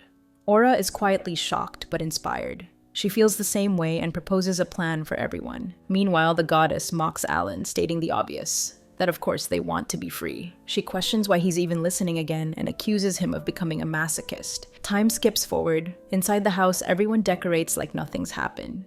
Alan wakes up, confused by the normalcy. He wonders if it's already party time. Then he hears someone say, with exasperation, that if someone wants to quit that badly, they should just go ahead. He sees Kuo and Ren walking by and offers a smile, though inside he's panicking. He tells himself he expected this, pretending not to feel hurt or lonely, though it stings like a breakup. Still, Alan chooses kindness and respect. If they've come this far, he can honor their freedom. He resolves to reset and move forward with fresh energy. Suddenly, someone calls him Village Chief. Alan panics when he sees Tina holding a paper, assuming it's a debt contract. Then he notices Aura and Sylphie watching him with intense eyes. He expects to be pushed into giving some dramatic speech. He remembers fantasizing about yelling at his old boss when he quit, but Tina interrupts his thoughts, asking him to look at the paper. She reveals that she's left just $1 of debt behind as a symbol of her will and resolve. Alan is stunned. Others begin echoing her sentiment. Tina asks if that's not okay. Alan, clearly conflicted, starts explaining that if the debt is already paid, but Raimi cuts him off, saying she still has $1 left. The elves in the background are baffled. One points out that $1 is practically nothing easily payable. Another wonders if they're just being dramatic. Then someone offers a philosophical take.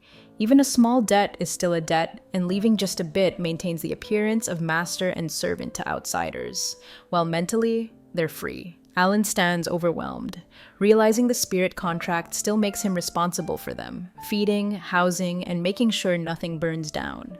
Stress is visible on his face. Sylphie steps in confidently, proud of her strategy, and confirms his realization. Alan stares at her in disbelief, feeling betrayed. She doesn't deny it. She looks at him with softness, noting that he's tearing up. And he is. Not sobbing, but clearly emotional. She continues dramatically, explaining that Alan's charisma has inspired them to choose this path, leaving just $1 of debt to show their dedication. She addresses the group, affirming that no one is forced or tricked. They are not slaves, they are comrades. They share Alan's dream. She delivers the final blow with full sincerity, urging him to let them continue chasing his vision. From now on, they are with him, always. Their beloved master. Cue dramatic anime wind. And somewhere in Sylphie's mind, a thought emerges. Alan isn't just a smooth-talking charmer anymore. He even cures illnesses no one could explain. Maybe, just maybe, the one truly worth trusting, the one she can entrust her life to, is this idiot standing right here. The story begins with a quick rewind to previous events as Alan explains that each of them only has $1 left. The goddess tilts her head and asks what happens if one only has $1 left, to which Alan responds with dead seriousness that they can kill him at any time. He explains that he breaks his back to take care of them all, yet the moment he sneezes incorrectly, he is gone. Alan claims this system is completely messed up and adds the real kicker. If he ever makes a purvey request, he can kiss his life goodbye right then and there. The goddess smirks and remarks that it is a genius way to keep him in check, causing Alan to growl the name Sylphie under his breath. However, the goddess catches a little spark in his eyes and observes that even after saying all that, he still looks like he is hiding something. Alan grins and admits that he is indeed hiding something, questioning why anyone would think he would play all of his cards from the start. Alan decides that if he cannot use his position, he will use that instead. Now, the scene cuts to the Oni who move into the monastery, and with the exception of Kuo, they are not slaves because Alan has made a deal. In exchange for sharing his human knowledge and tech, the Oni allow him to do something super secret in their culture, growing rice. Consequently, Alan is going to pay them for their work, which means sake is now on the table. Alan's brain immediately enters party mode, imagining a burning body and a melting mind followed by a sea of booze and a forest of flesh. Alan is already imagining days filled with non-stop pleasure and prepares to charge straight into days of carnal desire, noting that his body runs on infinite lust. The goddess sighs and asks if he ever gets discouraged. Fast-forwarding to the present, Alan shouts that everyone is here and that they should start planting rice. Alan takes command, noting that since rice needs a lot of water, they will kick things off with water magic. Rin stares at him and squints, asking Mr. Weakling why his face looks even creepier than usual today. Ellie pats Rin's shoulder and says it is fine because that is just his normal, creepy smile, while Noelle nods and Aura adds that Rin will get used to it. Rin blinks and wonders if she is truly supposed to get used to this. The whole farming operation is like watching a speed run as the dwarfs use earth magic to prep the fields while carefully calculating the best fertilizers. Meanwhile, the elves perform water magic for irrigation and even use wood magic to make the crops grow faster. Finally, the Oni sword fighters come in and harvest everything like samurai lawnmowers. Alan just stands there holding his hoe like a mascot with tears in his eyes because his grand land-clearing arc is now completely useless due to the earth magic.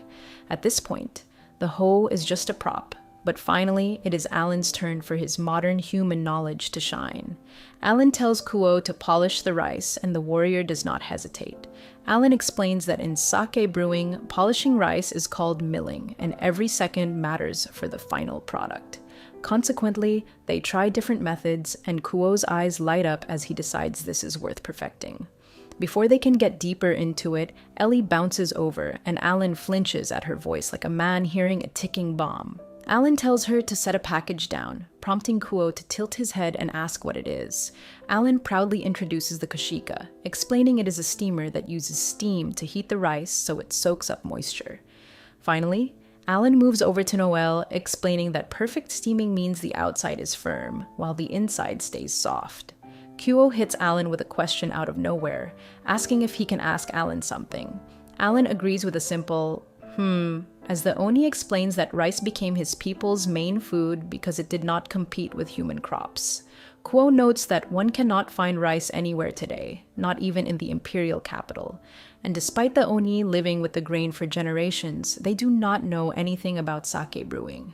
Kuo asks how Alan knows about it, causing the young man to freeze. Alan is screaming inside his head because he wants to do ecchi things with girls, but there is no way he can say that out loud. Alan feels that alcohol just makes it easier, and though he admits relying on booze is third-rate, he still read 50 books on sake brewing. Alan thinks this is interesting and totally not suspicious. Yet he wonders what happened to that original plan. The goddess suddenly chimes in before he can think of a lie and calls him a chicken type. Alan snaps internally, questioning who she is calling a guy who forgets a goal after 3 steps, and he tells her to quit messing with him while he is wielding a cheat skill. The goddess laughs and asks why he is so surprised, noting that they are close. Alan groans and warns that she will regret messing with him because she is right in his strike zone. The goddess purrs that she does not mind and that he can show her that pain anytime. Alan's jaw drops as he asks if she is serious, and she smiles sweetly, promising to bring the ice pick. Alan blinks and realizes an ice pick is not the kind of pain he was thinking of, which he finds terrifying. Kuo calls his name, and reality drop-kicks Alan in the face. Alan's brain goes into full panic mode as he trips over words and desperately searches for a way to dodge the question. Alan is sweating bullets. Sylphie approaches with audible footsteps and says the reason is not important anymore, asking if they really need to dig into it. Sylphie states that Alan is the master and that is all that matters, as they have already decided to follow him. Kuo blinks and then nods, apologizing to Alan for being rude. Alan is already bowing down to Sylphie in his head for a very nice save, though he is impressed that she made the warrior back off with just 1 sentence. Rin has to ruin the moment by saying she still wants to know, but Kuo shuts her down instantly. Kuo explains that Sylphie understands Alan, and if she says that is the end of it, then that is the end of it. Alan puts 2 and 2 together and realizes Sylphie's influence reaches the Oni. Sylphie is the key player behind the one-doll debt system, and since she wants freedom, her mood alone could make a seat vanish. Alan makes a note to self not to mess with her. Alan knows that to keep the eat, sleep, repeat lifestyle going and pull off the dream of a tipsy pajama party, he needs to prove he is still useful. Alan announces that they should carry part of the steamed rice to the Koji room, which is a dwarven masterpiece. Alan orders them to spread out the steamed rice inside and add the Koji mold found during the rot incident. Alan reminds them that rot can speed up fermentation, but this part is delicate and temperature control is everything. Oren nods, suggesting a blanket be thrown over it to fine-tune the heat. Alan warns them to be careful when adjusting it since fire is an Oni specialty. Alan continues, explaining that just like the finished rice koji, he uses decay magic to quickly make the shubo, the base fermentation starter. They blend it with the koji rice. Alan turns to Noelle and tells her to move it into her tank to start brewing. Alan adds that a good sake starts with good water while glancing at Ellie, asking if she can use water creation again. Ellie puffs out her chest and tells him to leave it to her. Alan explains they will add the ingredients in 3 stages, which normally takes days, so they must adjust carefully when using magic. Alan keeps turning the koji rice while speaking and asks Kuo if he can handle it. Alan notes this part relies on intuition, but Kuo cuts him off, insisting there is no problem and that they will make amazing sake. Rin suddenly jumps in, feeling fired up and commenting on the good smell. Kuo catches her staring and snaps that her drool is about to fall in, but Rin claims that Alan is drooling too. Alan pretends not to hear her, confirming that Oni really are a race that loves sake above all else. Alan decides that even Shutendoji could be taken down with enough booze. Alan puts Kuo in charge of sake brewing from now on and asks if he can handle it. Kuo replies, "Understood," and immediately asks if it is drinkable yet. Alan chuckles, saying that once they remove the cloudiness, it will be, and asks if they want to have a taste. The group responds in perfect unison and appears absolutely pleased while Noelle pipes up to announce that her part is finished too. Sophie grins, noting that alcohol is such a luxury and expressing that everyone is going to love it, while Ellie claps her hands and suggests that they get some food ready. Alan stares at the brewing sake and wonders if this means he is finally becoming a man, and consequently, his eyes actually start watering. Rin tilts her head and observes that it looks like he is crying again, but Ellie shrugs and says it is the same as usual. Ellie repeats the sentiment while looking genuinely concerned.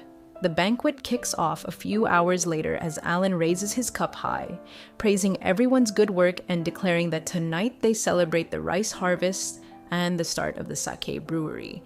Alan shouts, "Cheers," and encourages everyone to drink up and sing their hearts out. Everyone dives in, eating and drinking to their fill, while Alan grins at the prospect of a wild orgy of food and booze. Someone groans hours later and wonders if the pain in their head is from the alcohol. Alan rubs his temples and tries to remember what happened after that, but his memory is a total blank. Alan thinks it is a waste and wonders if he simply fell asleep. Alan glances over and sees Sophie in nightwear sleeping right next to him. Alan's brain explodes as he wonders what is going on and if they did something. The goddess's voice chimes in from somewhere, suggesting that this might be a cold case. The time rewinds a bit too, before Alan somehow ended up as a little kid again. His body and mind have changed, though his brain still works just fine for the most part. The perspective switches over to Sophie's side of things. Sophie is there holding a cup and staring at it, noting that it is her first time trying sake. Sophie takes a sip and finds it warm and actually kind of tasty. Her face changes as she wonders if sake makes people act weird. Sophie remembers Alan's warning echoing in her head to take it slow and not to push it if it does not suit her. She mutters to herself that Alan did indeed warn her about this. Alan, who can literally use restoration, should be fine, yet he is definitely not fine because he drank way too much. Alan wobbles over to Sophie with a red face, smiling like an idiot and leaning dangerously close to her chest. Alan breathes softly and calls her Sylphie Oni-chan, causing the girl to freeze with wide eyes and a red face while her brain screams about what is happening. Alan keeps going and tells her that she is so soft and warm and smells really nice. Everyone in the room loses it and questions the situation, realizing they have broken him. Sylphie panics and tries to figure it out, wondering if restoration was supposed to stop him from getting drunk. It turns out everyone kept topping off his cup before he could even react, leaving Sylphie to wonder if his tolerance is truly that bad. She fears he is going to die of embarrassment tomorrow. Alan suddenly yells that he really, really loves Sylphie One-chan. Sylphie's brain goes blank and she tells herself she must resist this.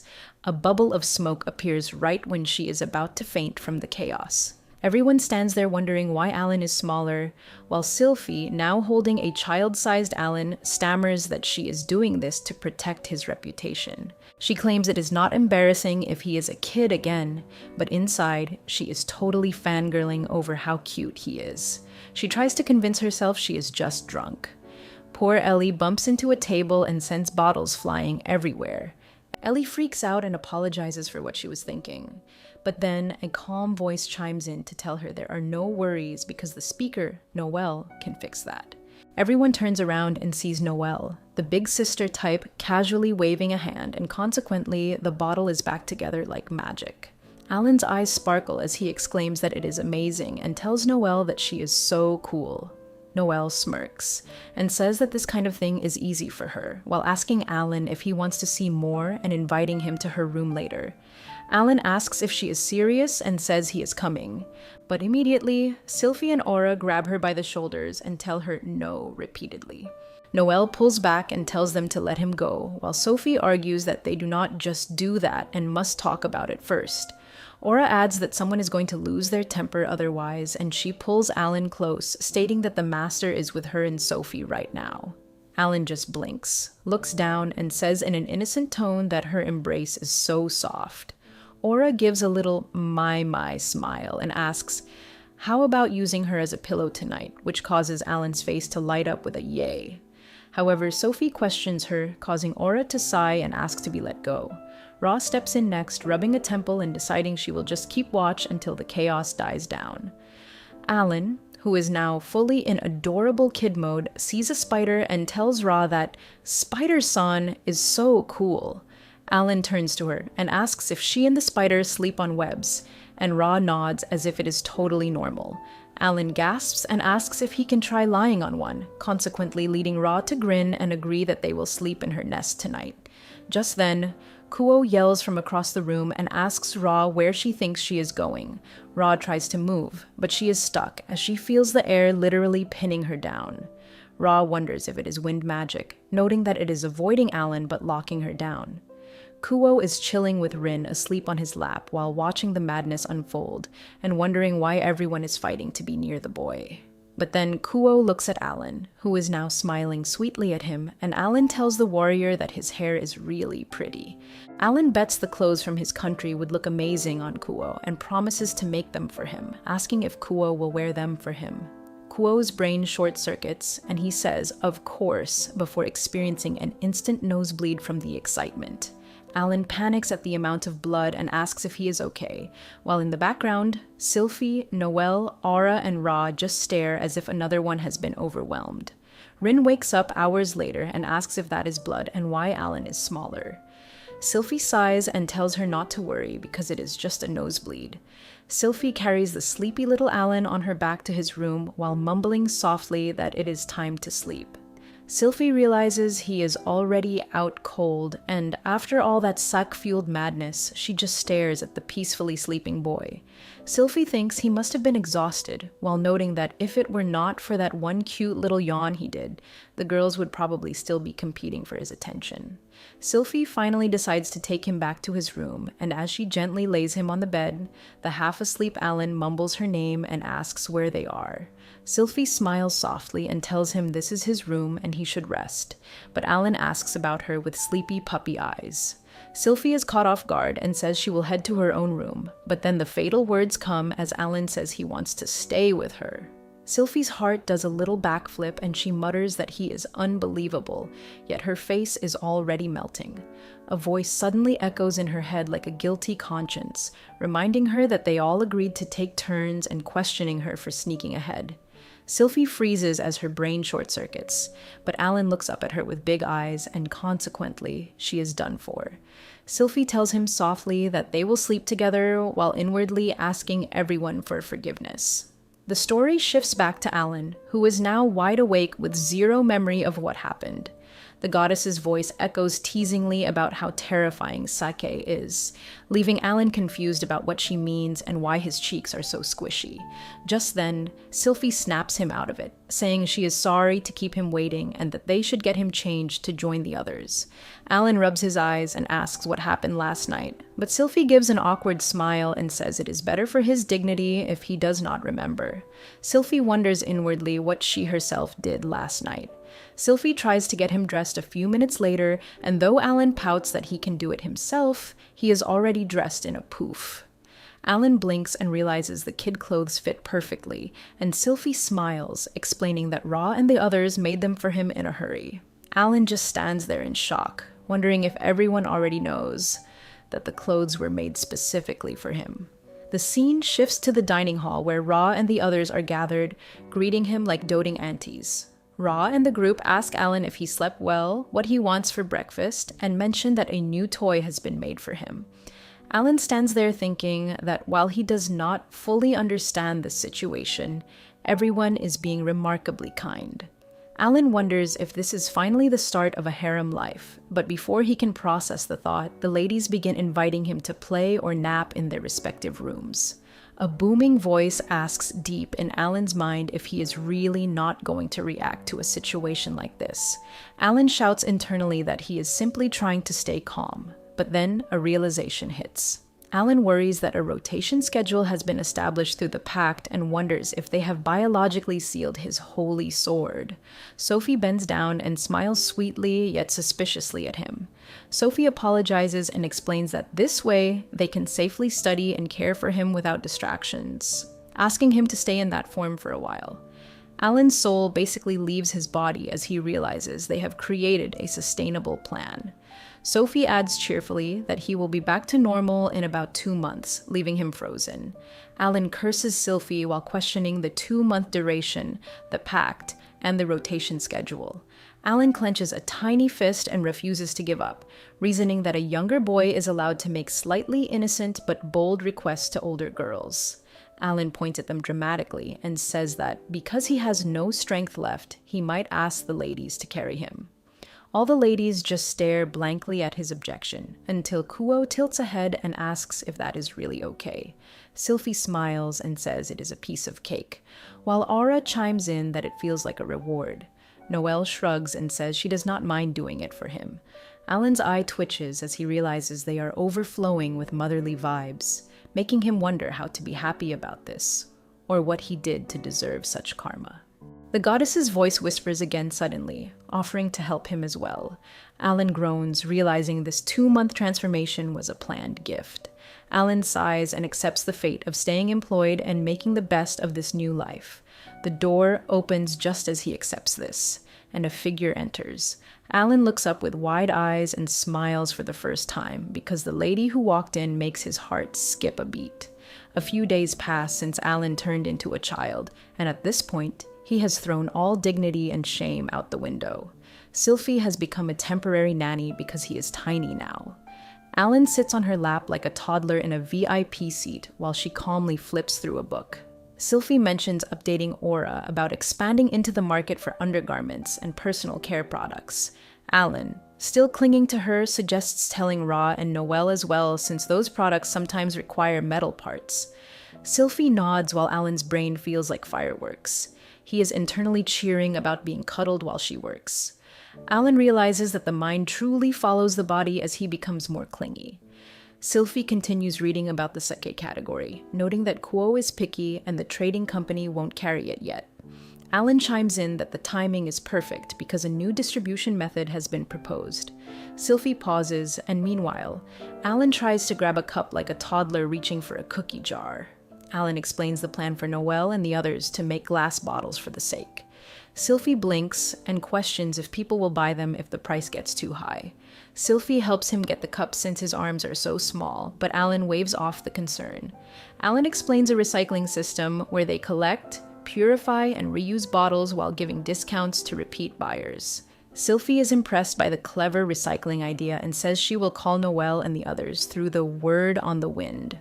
The door flies open a few minutes later as Ra barges in, followed by Noelle, asking if Alan needs something regarding the new products. Alan jumps, surprised by their speed.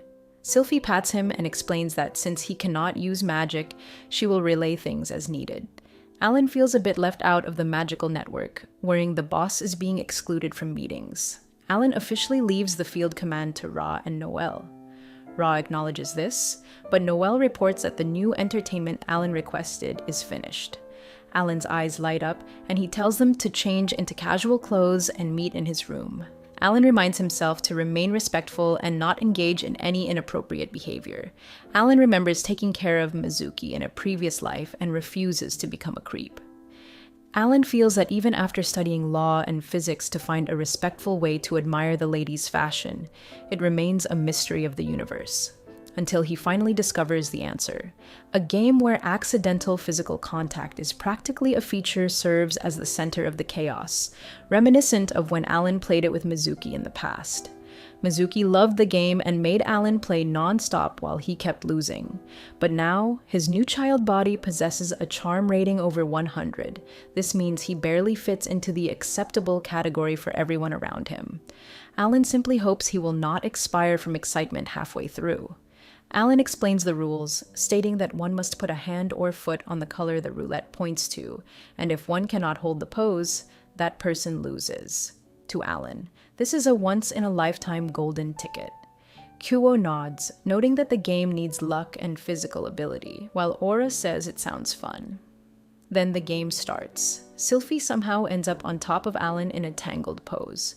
Sylphie apologizes while trying to balance, but meanwhile Alan is staring up as if he has reached enlightenment.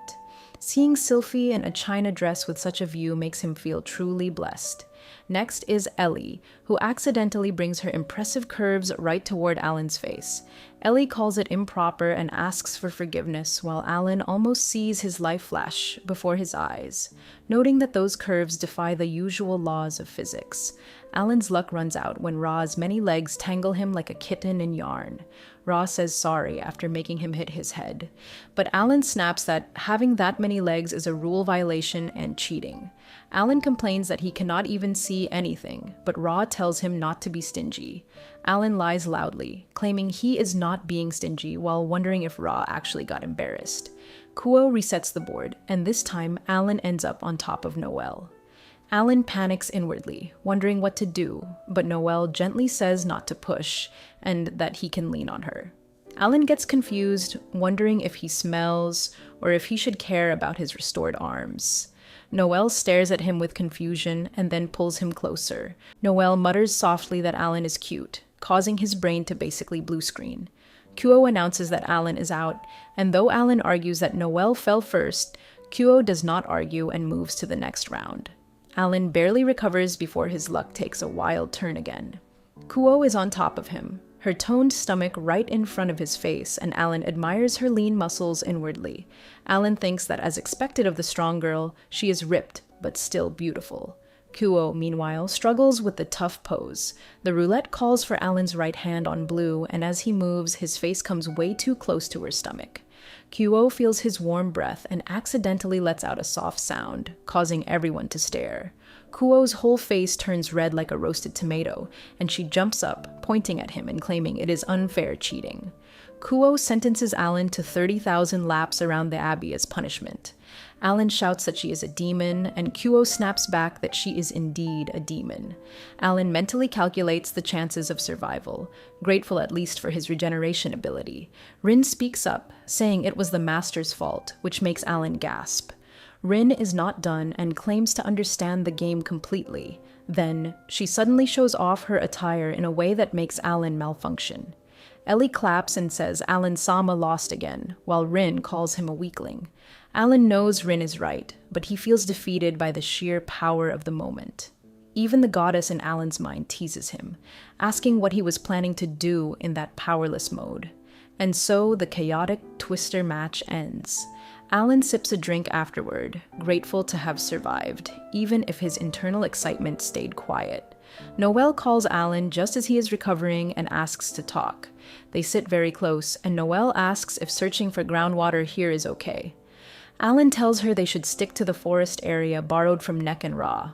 Alan thinks about how close Noelle is inside, feeling like a conversation with a classmate. Alan likes the normal closeness just as much as the excitement of the game. Noelle gently guides his face toward her, telling him not to look away. Ra arrives suddenly like a drama interruption spell, asking what the two are doing and if they are tired. Noelle explains that Alan does not get tired because of the restoration ability. They had discussed the job of searching for heated groundwater for hot springs, and Ra is surprised that one can bathe in warm water without magic. Alan grins and explains it is not just that. He found a tree like cypress. Alan plans for Sylphie to grow them so they can make a luxurious bath, followed by cold baths, steam rooms, and eventually a whole spa center. Ra gags dramatically and remarks that Alan's unpleasant grin has returned, while Noelle smiles and observes that he is definitely planning something amazing. Noelle notes that he hasn't changed at all, even though he currently looks like a kid. Alan is already plotting, wondering if this child body will allow him to enter the women's bath as well. Alan remembers the day his world crumbled when his mother told him he had to start using the men's bath, but now he sees a second chance and prepares to head for the women's bath. Alan returns to discussing work as if nothing happened after the Twister chaos, telling the others that once they find the water vein, he will begin what is proudly called the Infinite Excavation Arc. Alan sounds like a manga author announcing a new season, but Noelle simply waves him off, stating there is no need for such effort. Noelle explains that earth magic can handle the digging and tells him to leave the bath construction to the group while he goes to play Reversi. Alan feels both the weight of such kindness and the sting of such dismissal. Ra watches this exchange and snorts, commenting that Noelle does not hold back when it comes to crafting. Noelle ignores her and looks back at Alan, stating that before he runs off to lose at Reversi, there is something she wants to ask. Alan tilts his head dramatically and wonders if the question is about Shihan. Noelle freezes and asks how he knew, leading Alan to puff up proudly and declare that he is the village chief after all. Alan says this like a wise sage despite being the size of a backpack. Shihan, the tall dwarven smith, is second only to Noelle in craftsmanship, possessing top-tier strength and skill. Yet Alan notices something distant in her expression. Alan sighs and mentions that lately she has been staying in her room more and leaving parties the moment they start. Alan asks if she talks to anyone outside of work, but Noelle shakes her head and says it happens very rarely. Alan frowns, noting that the relationship between Noelle and Shihan does not look bad, and consequently, he stands up with determination. Alan promises to try whatever is possible and tells Noelle there is something he needs her to make. Noelle smiles without hesitation and asks what he wants, and by the next day, she has already finished the item. It is a small, portable gift box of ridiculous quality, and Alan holds it up while admiring her ability to make anything in no time. The idea came from him, and Alan believes it will solve things smoothly while making him look like a competent village chief. Alan imagines Shihan seeing the gift with sparkling eyes and asking to be close to him, feeling that even in a tiny body, he needs to earn reliable adult points. Alan is standing in front of Shihan's door before long and knocks, identifying himself and asking if she has a moment. Shihan's voice comes from inside, saying she does not mind and telling him to come in. Alan opens the door expecting a gloomy atmosphere, but instead, Shihan turns with a bright smirk and greets the little village chief. Shihan shamelessly asks if he came there to start a family with her, causing his entire brain to explode. His soul tries to leave his tiny body, and immediately, the goddess appears like a pop-up ad to tease him about his plans in this powerless mode while he screams mentally. Shihan cannot help but wonder if she is missing something important, while a little doubt creeps around in her head like a nosy cat. This feeling has persisted ever since that boy, Alan, dragged her in as a slave. Honestly, she does not really have anything to complain about because Alan is way too chill for a master. Alan does not force her to do anything and only asks for the bare minimum, consequently leaving the rest up to her. No chains or spies lurk in corners, and food, clothing, and a roof are all provided. Meanwhile, it feels to Shihan as if she has accidentally stepped into a fairy tale. Some of the older folk mumble about system states and science-sounding stuff about temperature and deformation. tradition, which makes her brain hurt just trying to follow along. However, any dwarf with a love for craftsmanship sees this place as a paradise. Yet, even with all that luck, she cannot shake the feeling that Alan himself still seems a little detached.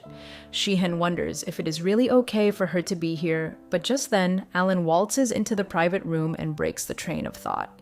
Shihan feels mischievous and pipes up the moment he steps inside, asking if he came here to make a child with her.